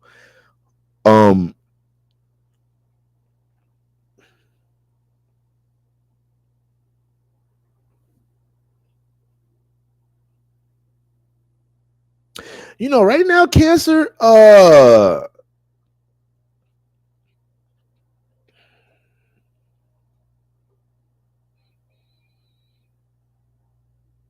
so this was the energy that I was looking forward to this week. Mars getting up, Mars starting to trine closer with Saturn and Sun. We know he's dealt with the Saturn and Sun conjunction this week. So this week in itself had a huge stabilizing move. People more worried about their finances, investments, where they're pouring time into. And when I say investments, I ain't just talking financially. People you invested into, relationships. When we dating, we're investing. That's why I don't understand how you could date multiple people. How does that make sense? There's no such thing. You could date, you could see multiple people, but you're only really dating one. You can't date multiple people. Dating creates investing. And then we may not be having this conversation in our head like this while we dating, but subconsciously that's what's going on. As we're dating, we're like, okay, damn, 2 months in, I invested this much time. 3 months in, goddamn, this is okay. Should we just get in a relationship now? Because time is passing. This 3 months investing time, energy. So we just investing. I ain't even saying money. This time and energy alone, that's enough. All right, everything, all that other shit. All that should just make the initial investment feel harder. That date, me paying for that trip, doing that. A girl thinking, yeah, what the fuck am I making food for this nigga, cooking breakfast? I'll be folding this. I'll be organizing that. I'll be helping with his emails. I'm invested. Fuck. So we all fucking is investing. So I don't know how you date. I don't know how you like. Well, unless you're saying unless you got it like that. It's like, as a guy, I think you got to really have it like that to be dating, like to seriously date more than one woman. Like you take it, you dating both of them. Like Christmas, like Valentine's Day, they like, or you dating 3 girls like that. A nigga mostly gonna have a rotation and one is gonna get prioritized. Most likely, just like how a woman is gonna be entertaining multiple guys, but one is getting prioritized. So I guess you could call dating the observation phase of your options, but yeah, somebody's really getting the meats and potatoes in that rotation, if that's what you want to call it. I don't know what different words, rotation, dating, however you want to theme it. That's what's really going on. It's so unwise. Even somebody that's not the most experienced person in dating is just too much of a capacity to invest in 3-4 people the same way. It's not happening. It's not happening. Okay, a king will have a queen and concubines for a reason. Like I use not all the mains. I can't invest into 100 of you bitches the way I invest into my main. I'll be broke. All right, so a woman can invest into 5 niggas the way you crazy. If a woman try to invest into 5 niggas with the same capacity, the nigga who's number one, who she's hoping is really come through, he gonna be able to the top prioritized niggas gonna catch on so quick that she don't have capacity.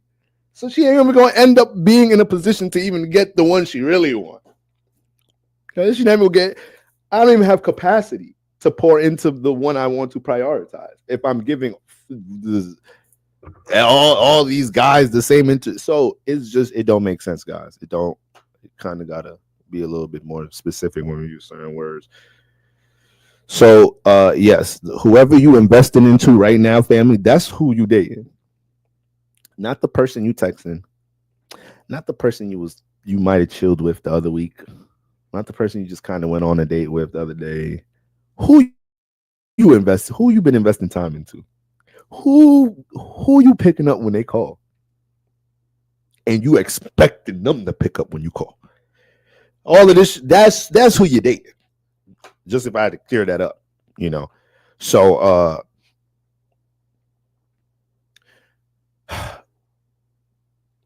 full moon in the third house, Cancer. Full moon in the third house. Speaking of investing, Cancers, people depend on you a lot. So this could be a time right now where you're looking at your surroundings, seeing who you're overly invested into and was not deserving of it in some type of shape or form. Who needs to learn to fend for their goddamn self is like, I love you, but you kind of got to learn. I taught you how to fish already. Go fish. And once again, speaking of investing, I don't mean to add a negative connotation to it. I'm just bringing a reality to what we doing when we dating. Like, so it's like, be conscious of who you investing into, because that's solidifying your ability to honor your fucking investment. Like, if you don't really want something, don't really invest in it.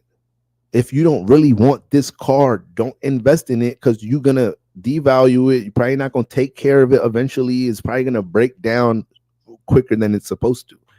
So be conscious of who you invest into. Ain't nothing wrong with that. Nothing wrong with it. And you're not gonna get nowhere in life if you're not willing to flow with that at some point when it calls for it. So full moon in the third house right now, Cancer, the surroundings could be heavy. Tell siblings to relax if they have something heavy going on in their life and they need you. They'll be okay. It's just that the way they need your help and reliability could be so heavy right now. You may just have to put boundaries to a degree on some friends or what's going on. One of your friends might have pissed you off at some point this week, said something, did something to make you realize, I don't know if this is as much of a friend as I thought. This whole time the sun has been transiting your 9th house, so the whole time while your friends and what's close to home is pissing you off, the whole first half of the season, all you've been experiencing is what could be. You had a friend from work invite you somewhere else, and you met new people there, and then it started making you reflect on what's surrounding your surroundings. Virgo, what regiment system you've got accustomed to in your surroundings that you may want to change, detach from in some type of shape or form. And then you may feel like this is going to be more in alignment with what your new horizon. Sun can be in the 9th house. Saturn, what could be in the 9th house. So this right now, a lot of who we talking about right now, a lot of Cancers, I would say, in the past 2 years might have manifested a new job. This new job may have something influenced in it where it's there's a sense of either flexibility and variety. People either doing, there's a lot of different departments. You could probably move around a lot in the company and be in different spaces and places. So it's probably really fast paced or something that has a lot of newness to it, something you're experiencing from a new perspective. A lot of cancers right now could also be thriving with Saturn in the ninth house from a point where they were able to establish a form of stability through something that they're educated on. So if any of my cancers are feeling right now, actually this is probably not a time because your Mars and Cancer is harmonizing with the Sun and Saturn. So as far as Cancer Sun rising, I know I've been speaking about this energy a lot through transits, but now we're speaking about Cancer Sun risings. This is a trine from the first to the ninth with Mars, Sun, and Saturn involved. There is a form of stability either waiting to level up through more time invested into it and more separation from what is unnecessary in your surroundings, people, places, and things, and habits. Habits developed through your third house.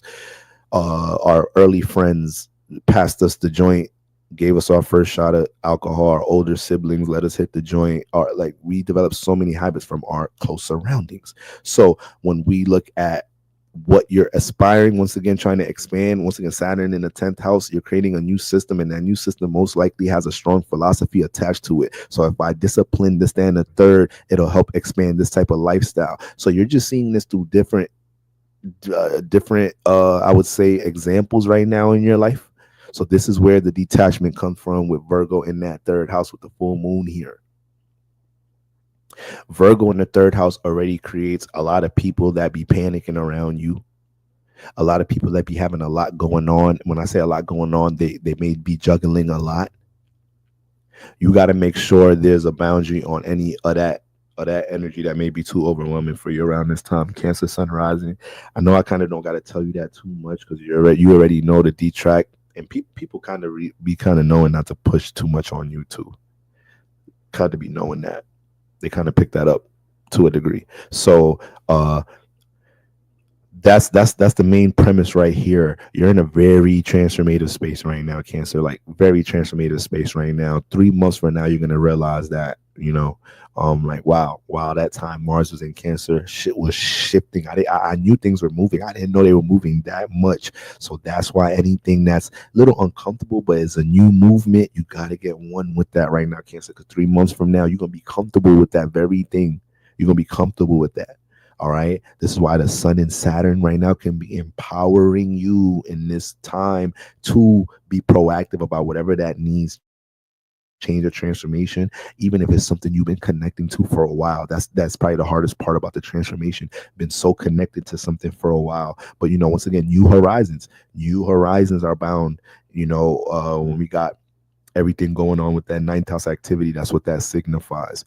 Okay, so that's what my Cancers got going on. I know it could be emotions enraged from different angles. People, the dependency, the finding the balance between what's going on in your close surroundings and what you may be trying to break into as far as a new environment, new industry for some of y'all, new companies, new lifestyles, new is a Saturn in the ninth house. Ninth house is a big lifestyle area. Is a big lifestyle house. When I say lifestyle, people develop philosophies in the ninth that change their lifestyle and the way they practice life. So when you get Saturn in there, this period, it was going to create a lot of things that you tore down, and it creates a new reality for you, a new lifestyle, new practice, whether you was realizing it or not. It could be based off of the things that you believed in. It could be based off of you finding yourself through separation of what you used to believe in. This could be a newfound faith in what you could build with Saturn in here, but it's coming with the same in order for you to create that, it also had to tore down. And that's for wherever Saturn is at, wherever Pisces is at, for all of us. Saturn had to tear. If we're building anything there, Saturn had to tear something down first. Something was already there when Saturn got there, so Saturn had to tear down what was unnecessary to make necessary space to improve what was there, or build upon the dormant, cluttered space. It might have came in there, it wasn't nothing going on, but that motherfucker was dusty. It had at least sweep and vacuum in that motherfucker. So I had to do some tearing down, some cleaning, something before it set up shop. All right, that's how Saturn move, right? Is really setting up shop. So that's what's going on right now with my Cancers. Leos. Shout out to all the Leos in the building. Leo sun risings, full moon. You are a neighbor sign to the full moon. You have a very close perspective to Virgo. You know Virgo a little bit more than other people. Virgo agitates you more, a little more than our neighbor signs could get under our skin a little bit more than we realize. All right. My neighbor signs, I'm a cut, so technically, like my neighbor sign is kind of like Capricorn and Virgos, but Virgos, I'll be ready to fuck Virgos up. So, but they'll read the fuck out my ass. That's why I'll be ready to fight their ass. Scorpios, that's another sign that just see me eye to eye. I just see Scorpios eye to eye. It's just like I look at Scorpios. Me and Scorpio have a 5-minute, 10-minute conversation, and they look at me like, "Yeah, you are one of me," and I'll be like, "I am one of you." That should be so funny as hell. And you just know you crazy, and you meet crazy, and y'all know y'all crazy. All right, yeah, I know I'm crazy. Leo. So with all that being said, that's that neighbor sign perspective. And now the full moon getting to Virgo. So, full moon getting to Virgo, you like, all right, shit, full moon in my second house. You could be mad extreme about moves you need to make financially around this time, Leo. Don't be too impulsive, even though this is a time that's going to extremely highlight decisions you've made in the past with your resources. And you could be more wiser doing that now, possibly how to what's the word, eliminate any unnecessary expenses. You're cleaning up shop right now financially, Leo rises. You are making sure that any other people you're connected to and valuing right now, shit, if they ass cost too much, going out with their ass cost too much, dating her ass cost too motherfucking much, you need to tell their ass something around this time, Leo, because if you don't get some order, a new system, revise the system, and some management, Virgo, amongst how you deal with your resources, shit could get really nasty. All right. When we're talking about the sun transiting the 8th house, and you dealing with any type of real deeper transformations with things dealing with finances, some losses. These are the financial houses. So when we get new full moons in the money houses, you take heed to what was going on. You feel like your resources can't stick for some reason. You figure that shit out during the full moon. And then this is obviously a time where, who we talking about? This is a time where Leo risings is just motherfucking extremely sensitive about anything, any person, place, or thing that they've been valuing. You've been valuing some fucked up shit. You can feel real fucked up about it. You've been valuing something that's very encouraging for you right now. You could be extreme to overly use that motherfucker. Relax, pace. I'm glad that is just that person, place, or thing, that whatever that new the mental affirmation working for you, but there's a pace for everything, Leo. All right, now Leo is a fixed fire. He's gonna get fixated in something, just like I was teasing Taurus about getting fixated on something. Now the thing is, because you're dealing with such impulsive energies, Leo, take your I know Leo is a sign. Is a fire sign, impulsive. So, but it's fixed. So Leo can feel a lot of resentment when they make an impulsive move to get into something and it is not keeping them stimulated. Like, that is such an annoying thing for Leo. Damn, I thought moving to this neighborhood was going to be lit. This shit weak as fuck. Damn, I thought moving to this city was going to be fire. This I already did everything here in 3 months. Damn, I thought this person was going to like, oh, they're not. That is mad annoying for Leo. That is tremendously annoying. All right. So that's why being impulsive, a fixed fire sign, that's where it has this uniqueness in it. But when they get fixated in something that, tickles their fancy, they will thrive in it. So right now, with the full moon in the second house, if it's just feeling like it's draining from a resource perspective right now, Leo, you got to build some type of boundaries or separation from it right now. Family issues could be a little heavy, something you have to tend to. Second house can deal with family values and traditions. Make sure you tend to that, give your attention to that in some type of shape or form. The 8th house right now is what you've been swimming through. You've been swimming through all your true desires or what you want to come into fruition. A lot of them may have to deal with any forms of intimacy being deprived in some type of shape or form, or something you really want to connect. Don't count the 8th house out when we talk about anything dealing with connection. All right. Yes, it is a money house, but we dealing with connection. We're dealing with a couple things just as any house. So when we're looking at, passions and desires and motives in this area. It's really important for Leos to understand that it ain't really no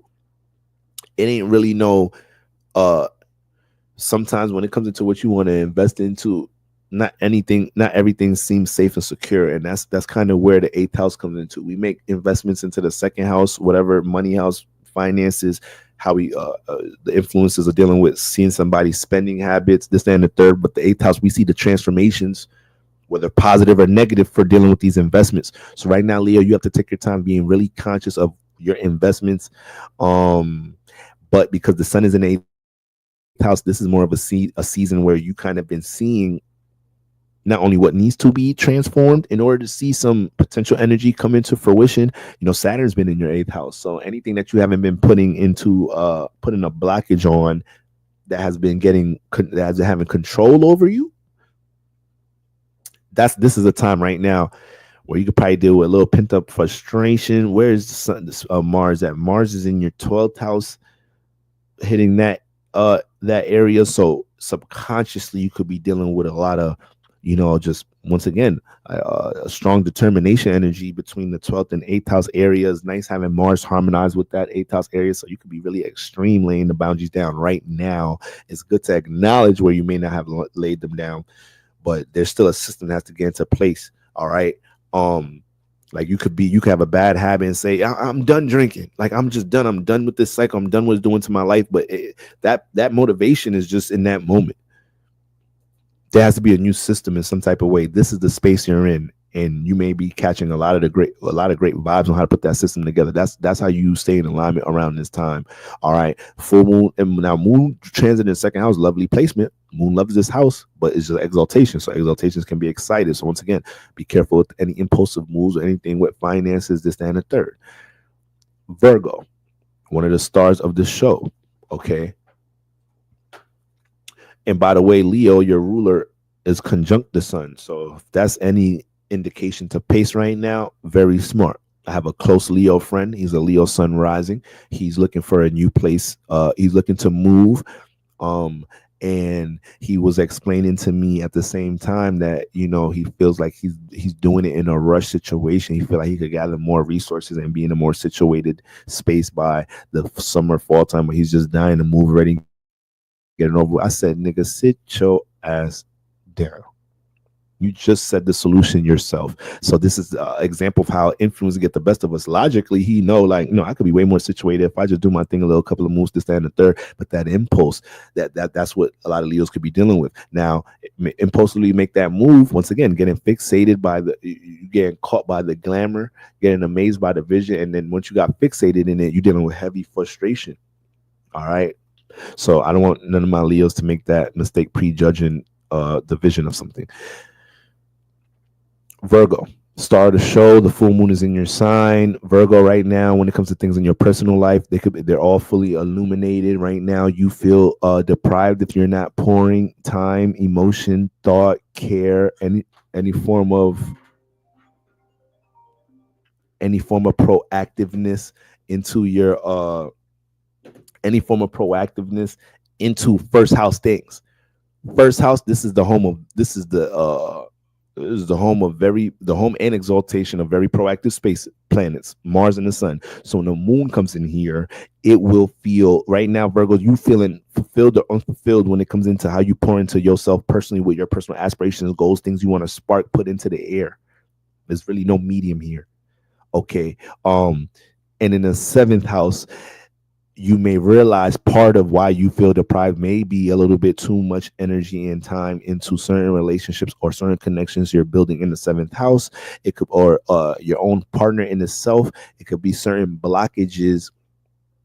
It could be certain things that your relationship is helping you to see about yourself. It might have been something you've been running from or not trying to acknowledge and accept. Then the full moon comes into your first house right now. So anything you've been receiving from your relationships is tenfold. You've been receiving some support and encouragement, and you've been underestimating it. You're realizing it now. Somebody been giving you tough love. You're realizing it's love. It was just tough. somebody's playing out as a burden, you're picking up on that heavy, but you're not doing the Virgo overthinking thing. This is a time for you to really sit in it and see the whole reality of it instead of thinking you can change the situation. That sometimes, you have a mighty hand for, improving an environment. I'll always give Virgo that, but that gift comes to bite you in the ass sometimes when you don't know how to acknowledge an operation that's not your duty or not in your capacity. It's like, you know what, God got to fix this motherfucker, not me. So with all that being said, yeah, the sun in the seventh house is always going to help you realize what type of action you need to take with relationships and what type of actions you've been taking here. So we get a full analysis of how we attract what's going on in the first house. So this is the time where you prioritize things in your first house, because the whole first half of the season you've been gaining understandings about your friends, your social circle.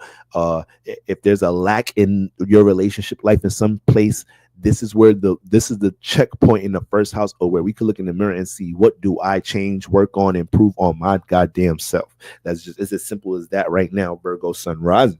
All right, so you got the power. You're emotionally, you're really emotionally pulled right now to pour into this house. I'm a moon in the first house person, so that makes me just I express myself first house with my emotions a lot of the times. As you guys see, I can't even fucking talk and be in one fucking position. I gotta fucking move so much because that's the emotions just all over the body. Is emotions all over the first house. So allow that to move through your body and get active in the right areas.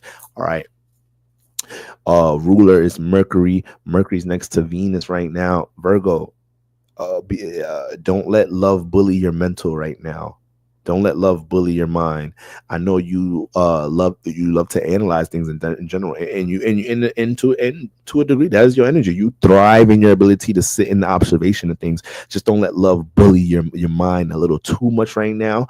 And also, because Mercury, your ruler, is conjunct Venus and is retrograde, you may feel so impulsive to feel like you need to capitalize off of things you didn't do good in previous relationships. You may overcompensate for a situation that hasn't even developed in a relationship. So it could be a little bit of I don't even say trauma, but it could be a little bit of a past experience that you might see remnants of it playing out in your relationship, and maybe you're jumping the gun trying to just nip the whole root of the problem so that weed doesn't grow into something toxic in a relationship. But that could be extreme because it could have just been a glimpse of something and it wasn't even that. So so just try to be not too on guard. Kind of want to relax and drop your shoulders a little bit right now, Virgo, especially when it deals with anything with connections and relationships. But you make sure you acknowledge what is unfulfilled or in lack of in the first house and how you could pour into that. Libra, full moon is in the neighbor sign. Full moon is in your 12th house, Libra.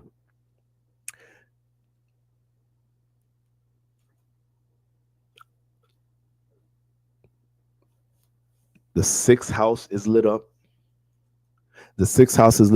So oh man, a lot of Libra dominance right now. I'm just something just came to mind about what's going on with some like 2 Libra dominance I know. Right now, Libra sun risings, y'all gotta make sure that because you got all this activity in the 6th house. So any Libra sun rising that's not realizing that where they want to be at in the workplace or how your schedule is constructed, you have Pisces here. Pisces dealing with faith and belief. So right now, Libra sun risings gotta believe that their 6th house can be molded into the way they want it to be. You don't have to be a prisoner to your 6th house. Now, once again, after you make a decision mentally about what you want your 6th house to look like, I wish I could just wake up at 5 a.m., just work from home, and then just do blah, blah, blah.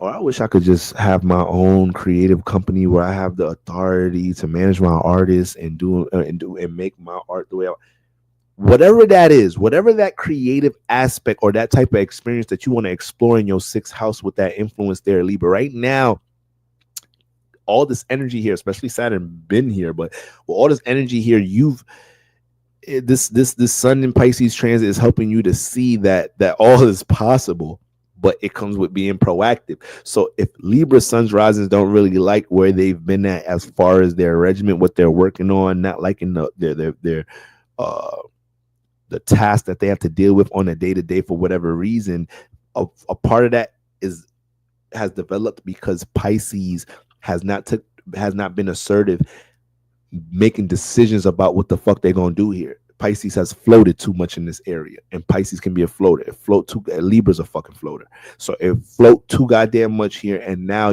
see, people think they don't gotta work. People think there's a such thing as like being rich and not working, or like,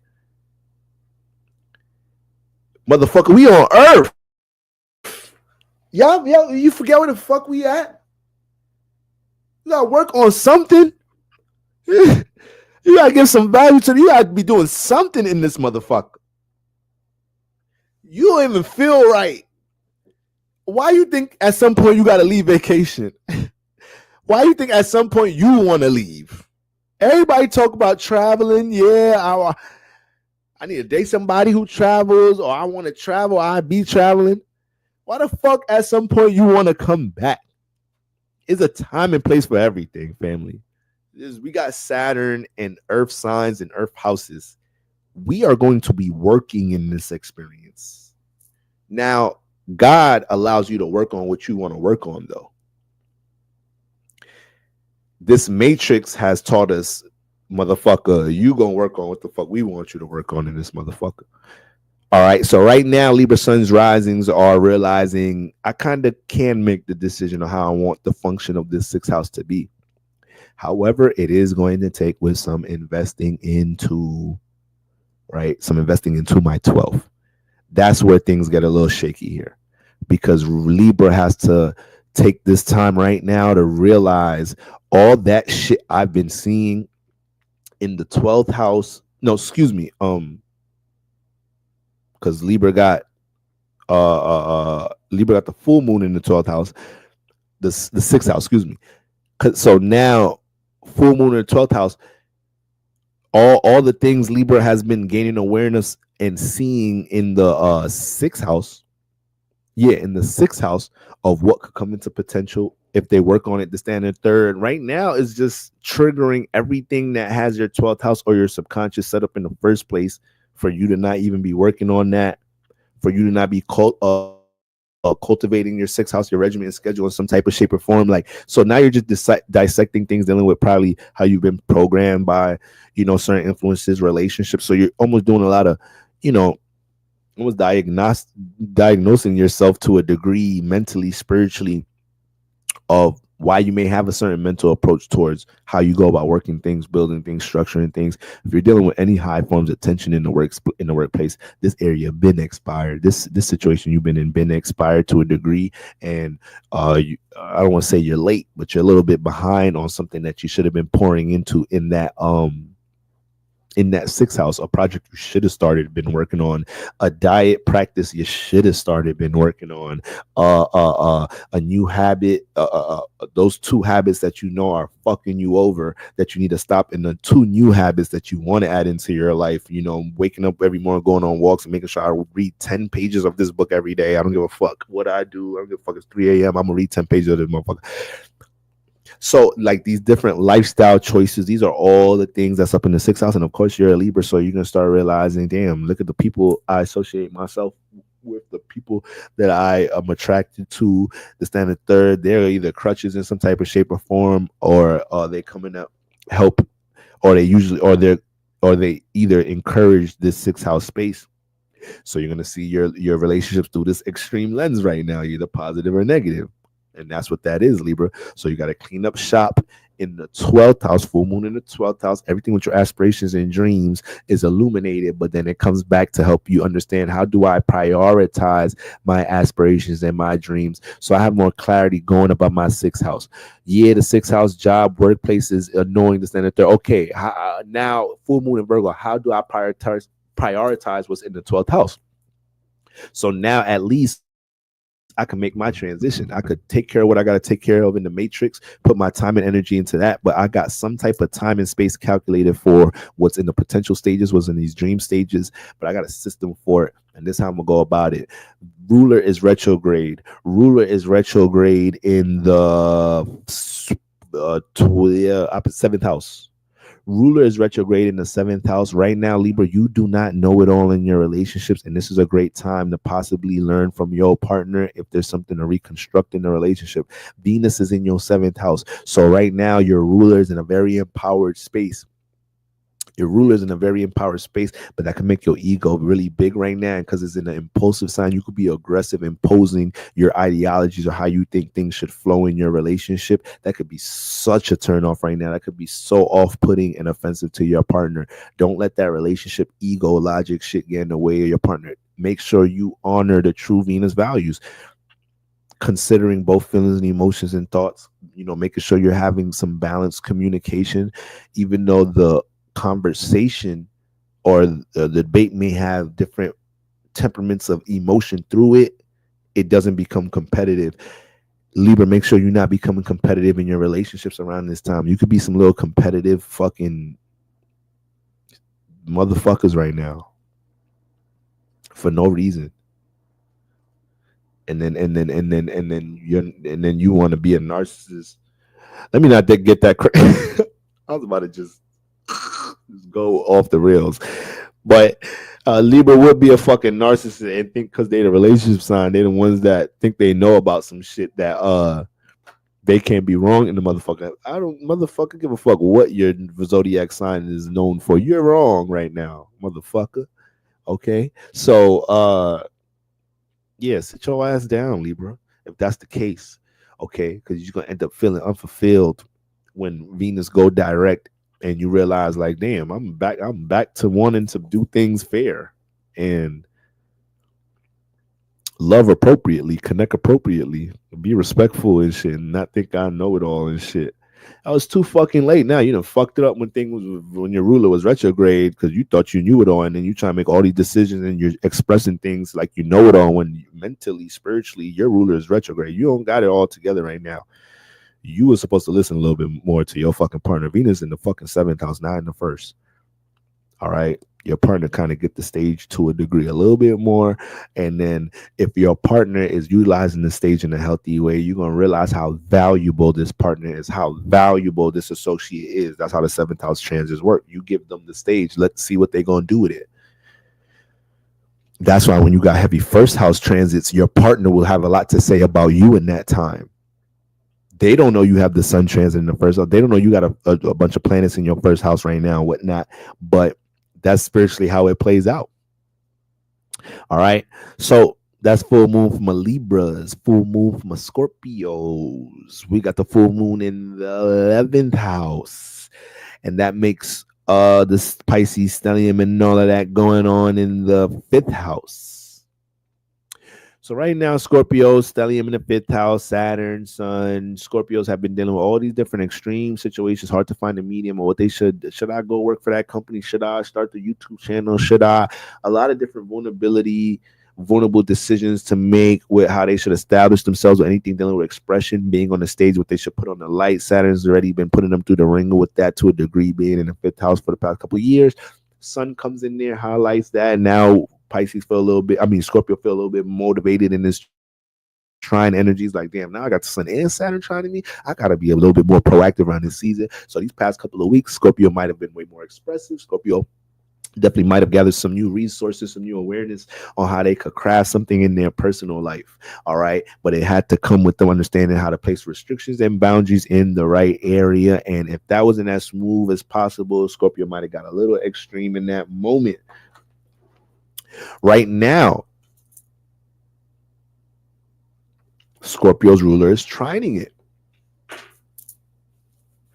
So that's a very positive thing for Scorpio because they can feel motivated to transform things and not feel bad for it. Feel motivated to transform things and not feel like, damn, that was good to know. They transforming things with confidence right now. All right. the things that you're supposed to be changing and transforming, if you're not doing it with confidence right now, Scorpio, can feel heavy. Full moon in the 11th house. Who you associate yourself with, Scorpio? Are there some burdens within the people you associate yourself with? Or are there some things that you're striving for in the 5th house these past couple of years? Saturn, and you're trying to craft this, you're trying to sacrifice or separate or detach yourself from these people, places, and things to craft something in your 5th house, to display something in your 5th house, to create something. Damn, I really want a family. 5th house. Maybe I need to start focusing on that. Saturn comes in here the past couple of years. Now, how I connect or everything I do is ways I'm noticing I want to prepare for that. Now I'm investing into that. So all these different changes and transformations you are making, right, to get in alignment with you displaying a certain part of yourself, expressing a certain part of yourself, you could feel really motivated to just be proactive, putting things in their place to support that. All right. But full moon is 11th house. So around this time, it may just be people you have to put in their place, associates who you associate yourself with, that you might have to back out from a certain environment that wasn't in alignment. You feel like you've been around some people or in some spaces that don't really reflect the things that you're trying to, once again, craft in some or create.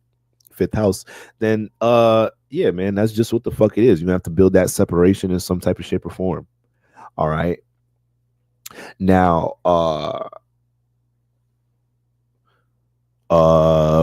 Cancer is in your 9th house.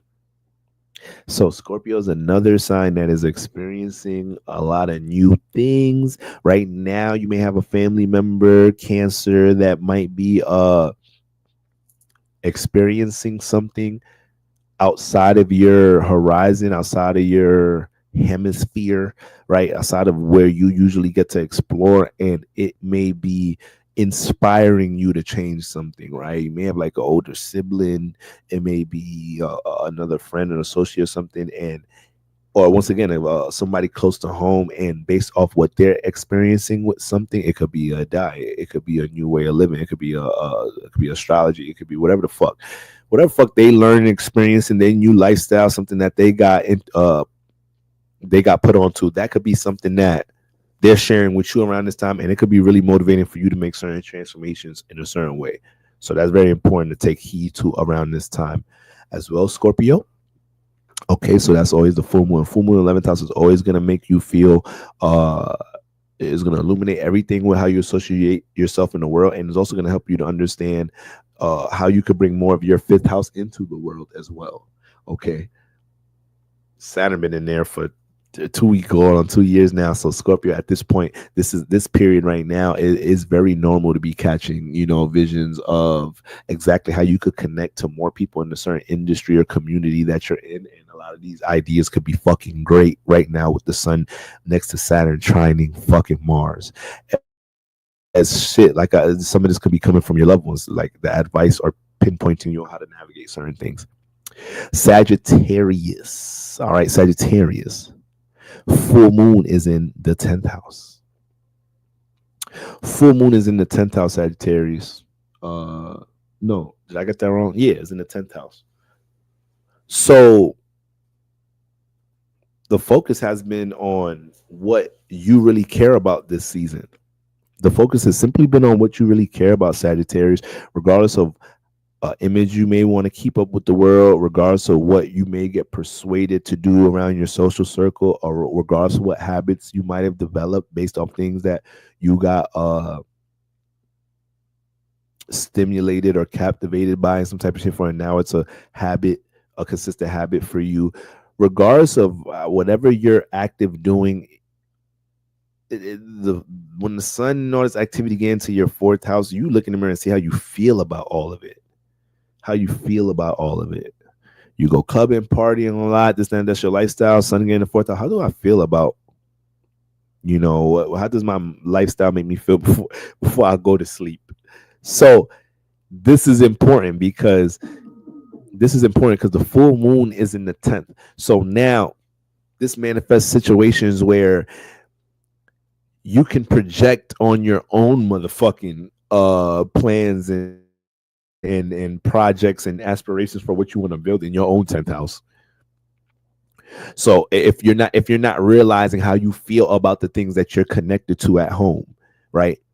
So Saturn been in this area for the past couple of years. Saturn gets through the fourth house, doesn't like to be here, so very strict in the home. So this has been an intense period for you, Sagittarius, when it comes into putting certain boundaries on things you might have got so comfortable with in your life.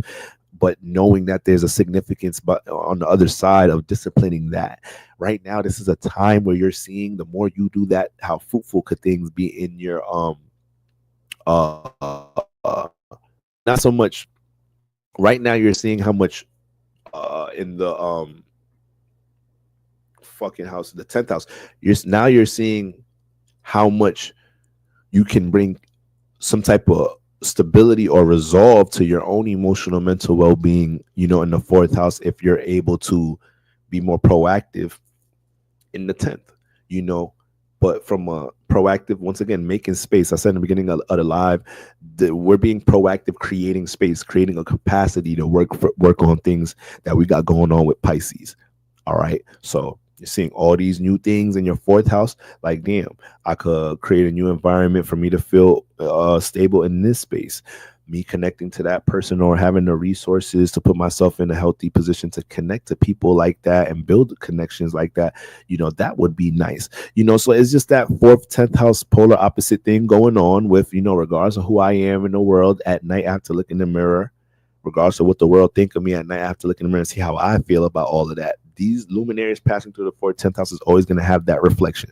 So make sure you use this time to see if you're not depriving yourself of anything in your 10th, as far as what you want to build or how you want to be, what you want to build in the world, how you want to be seen in the world, right? And that's going to definitely affect your attitude, your mood, your mental and emotional approach to things. Fourth house, you have more of a system of what makes you feel stable at home,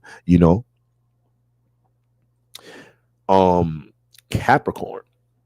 Oh, and by the way, ruler Jupiter, of course, is opposite in Gemini at the time. All right.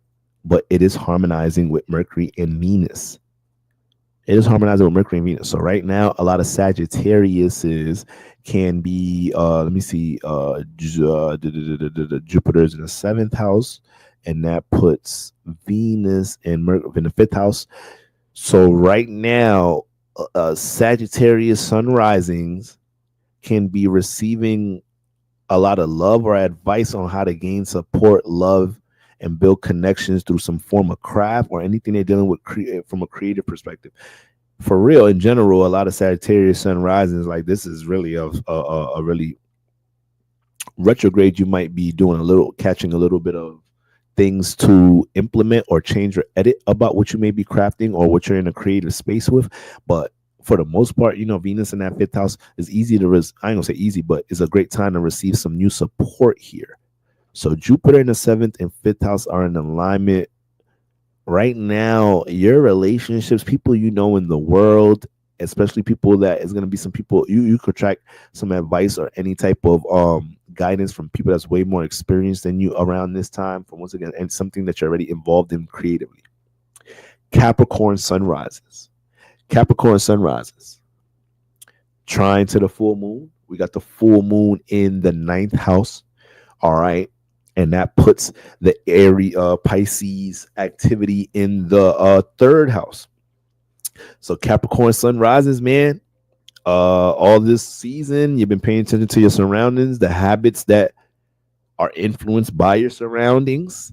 You may have either felt more. It's very likely for a lot of Capricorn sun risings to feel, once again, that sense of motivation to make sure they take control of what's going on in their surroundings, who they associate yourself with.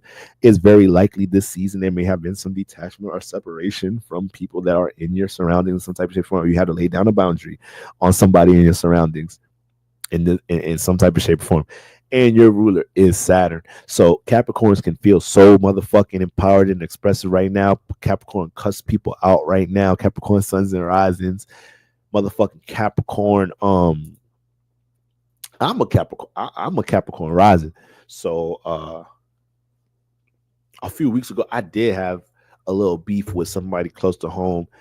And while we was beefing about something, they text me saying I wasn't fucking with it. and I have nothing positive to say. Anything that I was going to reply to that message, I felt like could probably put a dent in our relationship, and I chose not to respond.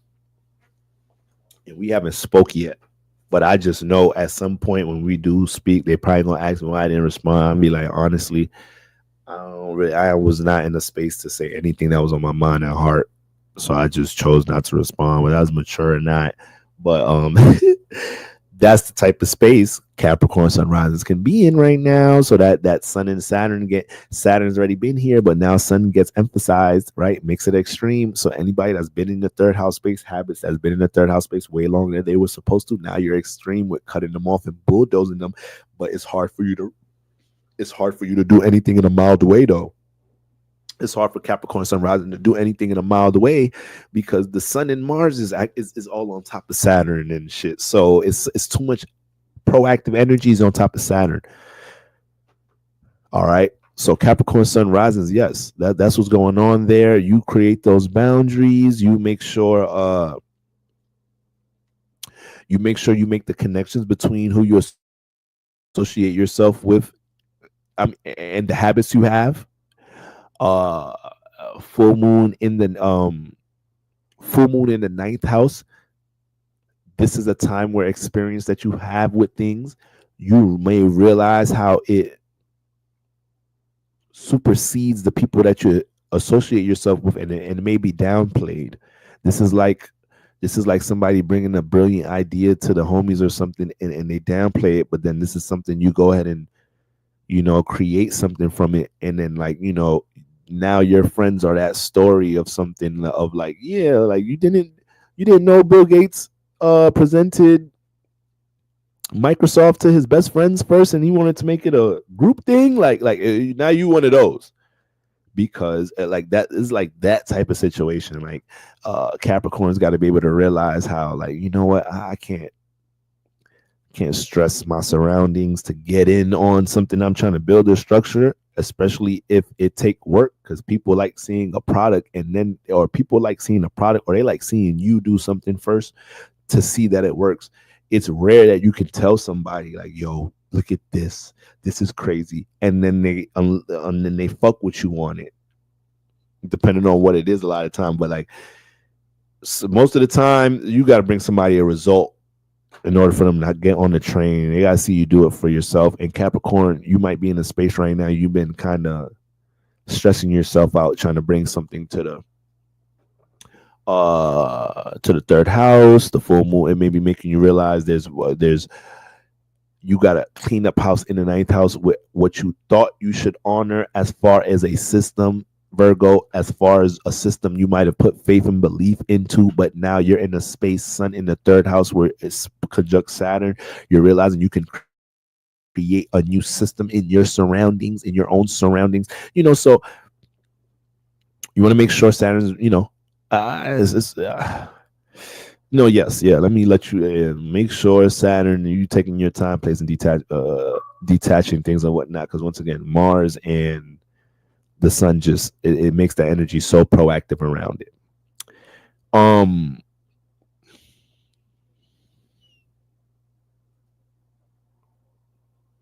Okay. Aquarius.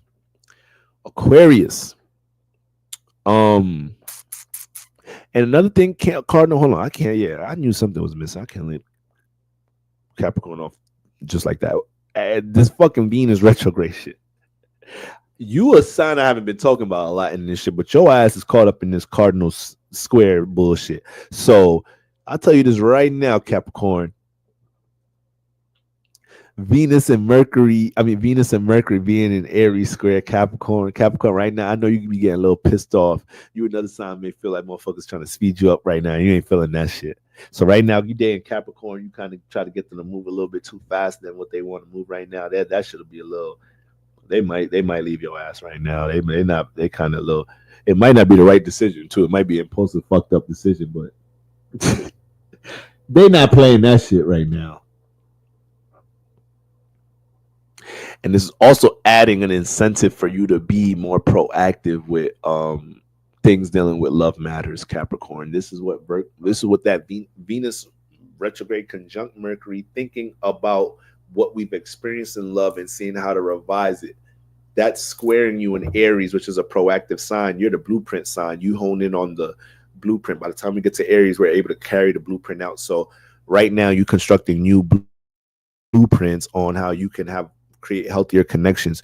If somebody doesn't just abide to your blueprint in the relationship, that doesn't mean the relationship don't work. That mean that you need to be a better leader, creating a more mutual fucking blueprint. Aquarius. And I said creating a blueprint for more so like a man leader perspective subconsciously, but y'all should understand the analogy. You adjust the blueprint, adjust the game plan. Aquarius. Full moon's in conjunction, almost opposite is in Virgo. And this is in your 12. No, I'm bugging out. 8th. I got that right? Yeah. Full moon in your 8th house, Aquarius. Full moon don't like to be in the 8th house, Aquarius. You got a lot of funny shit going on. Excuse me, I'm bugging. I thought about Aquarius in the 8th house. That's Cancer risings. Cancer rising some freaks. Aquarius in the 8th house, but that's neither here or there. Aquarius, a full moon in your 8th house, so it fully illuminates passions, desires, insecurities, things you need to transform, things you need to analyzing anything that has been transformed, anything that is a high signal on needing a rebirth on. Finances become more alert. You become more alert about finances around this time. But it's opposite the 2nd house, which you've been paying attention to, trying to be more proactive, trying to invest properly, paying attention to crypto and how to manage your money better, realizing you can't manage your money and resources for shit. You need a little help with it, realizing that you may not put your resources into the right places, realizing that you can be a little delusional about how you invest, what you go about investing. You be a little delusional about what you be valuing a little bit at times. Pisces 2nd house shit. All right. So when you look at what's going on, this is a time where my Aquarius sun rising simply have been having this first half of Pisces season. Man, all the fuck that has been on your head is how you can get in alignment with seeing your craft and finances be on the same page.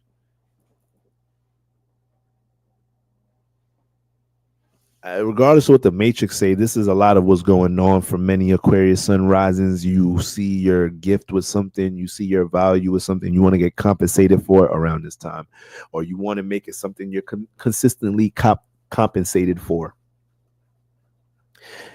And then Saturn is being empowered by the sun and Mars, which is your ruler. So everything that Saturn has been accumulating from an imagination perspective, you've seen a lot of progress in well, let me not speak for all Aquarius, but there's a significant amount of Aquarius sun risings that have seen progress implementing a new system, because it's their ruler, implementing a new system for how they develop things, how they either craft things creatively, how they either exercise certain connections in a networking space to build community in some type of shape or form, whether it's something behind the scenes or not. So with all that being said,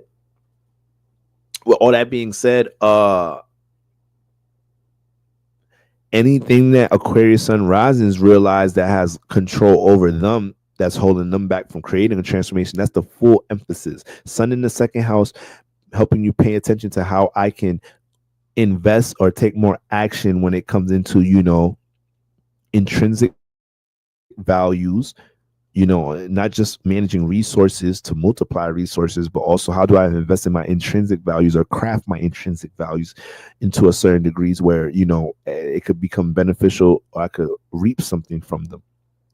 But the full moon transits the 8th house at this checkpoint of Pisces season to help you understand what desires you've been prioritizing that get in the way of you prioritizing certain values.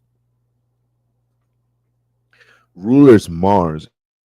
Yeah, I started off talking about the ruler. Yeah, very empowering right now. Excuse me, I said ruler Mars. I'm talking about Aquarius. Ruler Saturn. Very empowering. Like I said, my bad. It's in harmony with Mars and the Sun. And last but not least, the last star of the show, Pisces Sun risings. All right. Happy birthday, Pisces. And look, Pisces, I already know what Saturn been doing to you the past couple of years. All right. You've been getting broken down to be built back up. You're learning a whole lot about things dealing with resources. You're being pushed to learn more about resources and money. So when you make certain mistakes about money, it just emphasizes that you're not exercising certain things. Um, a lot of y'all may have dealt with something that you got abruptly separated or detached from, and now you're learning how to adjust to the reality of that in your personal life, and you're making sure you're not compensating for fulfilling what you got separated or detached from in a negative way, and learning that that can be a spark to build something new. This could be I was talking to my I was talking to my barber. She's a Virgo, and you know it's crazy because she's the opposite of the sign we're talking about. She's a Virgo, and she was telling me, this is the first time she braided my hair today, but I just started getting my hair cut for. It's like my third haircut for her, and fourth haircut, and she braided my hair for the first time today. So I was asking her, I said, "Have you been braiding hair as long as you've been cutting?" She was like, "No, she was like, I started off braiding first. And then I started cutting hair." So I asked her, "What got you into cutting hair?" She was like, "Well, the person I was dating at the time, he was like a real big celebrity barber, and he wasn't trying to teach me how to cut hair, and he's almost like, fronting on me a little bit. So, I ended up learning how to cut, and then, now I'm doing my thing, and it was kind of like a smack in the face to him." So I'm like, wow, that's dope. Shout out to you. But I just laughed because right now, Pisces right now, Pisces, what you're seeing this whole season is how there's either a lack of time and resources being used on what you want for yourself in the first house. Saturn, Sun comes in, highlights it. Node comes in the first house and spiritually signifies that this is a time in your life where it's okay to vigorously pour into yourself and personal aspirations, because eventually your psyche will help your resources connect to the collective in some type of shape or form. So the full moon in the seventh house is here to indicate how we prioritize the relationships that you may get caught up building, relationships that are undeserving of your efforts right now, that are actually draining you from what you need to be building in the first house. Right now, all Pisces sun risings or Saturn in Pisces, not just Pisces sun risings. Right now, all Pisces sun risings, Pisces moons to a degree, and Saturn in Pisces generation currently experiencing their Saturn return. Your partner is supposed to be understanding that there's other things in your life you're giving time and capacity to. And if you find yourself having to reiterate this from time to time, I don't know if this is going to be a good situation. All right. Right now, Pisces husbands, wives, girlfriends, partners, friends are very understanding of what they have time and capacity for, especially the loved ones, because they may be the ones that be having to hear about what Pisces is trying to balance. So right now, Pisces, this is all we prioritize in that seventh house and who you associate yourself with and what capacity you have to give to who and what. Simple, Pisces well, I'm gonna say it's simple. Okay.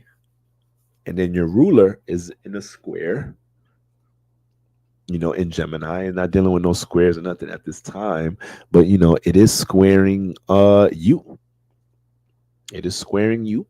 But at the time, it is harmonizing with Mercury and Venus. So right now, Pisces, I know we always expect you to be the bigger man when it comes into love and relationship, but honestly, sometimes Pisces, sometimes you can't be doing that shit all the time. Sometimes you always being the fucking bigger man. And this is why sometimes y'all snap and go crazy on motherfuckers, do some real crazy sadistic shit. Because y'all let it get to that point. You don't be regulating nothing in the middle of the fucking relationship, and then you let somebody play with you so much, and then you turn into they see the part of the 12th house they ain't know you had. I know you had that shit. I'm smart. If I date the Pisces woman, I ain't gonna push this. She ain't gonna get to that point. I know how to read all the temperaments of the zodiac signs. All right, I ain't perfect, but I know when that Aries start having steam come out the ears. All right, it's my time to go. I know when the Taurus ain't really moving in the bed when I'm trying to like kiss her and initiate something, and she's just like not moving. She's just stiff. She's just fixated. She's fixed Earth. Oh yeah, I know it's time to go. I know when the Gemini woman ain't talking. I know it's time to go. I know when the Cancer woman ain't cooking. I know it's time to go. I know when the Virgo woman ain't helping. It's time to go. When the Libra woman ain't talking neither, or we ain't having sex, it's time to go.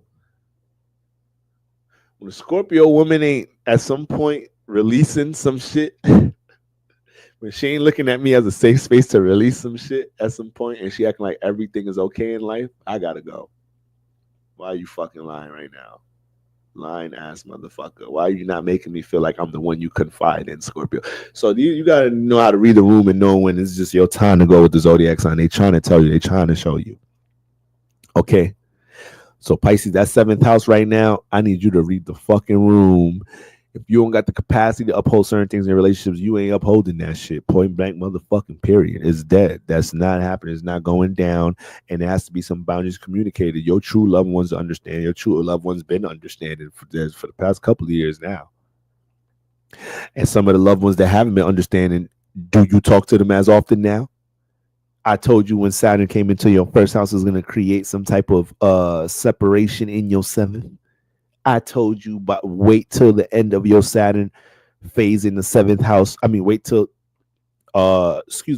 Saturn is out of your first house. By the time Saturn gets into Aries, Pisces is gonna have a whole new evolved look at their fucking relationship house. All right. So that's what we got going on the full moon, preparing for tomorrow. Okay, I just want to make sure I get these influences in the air and set something by all the signs.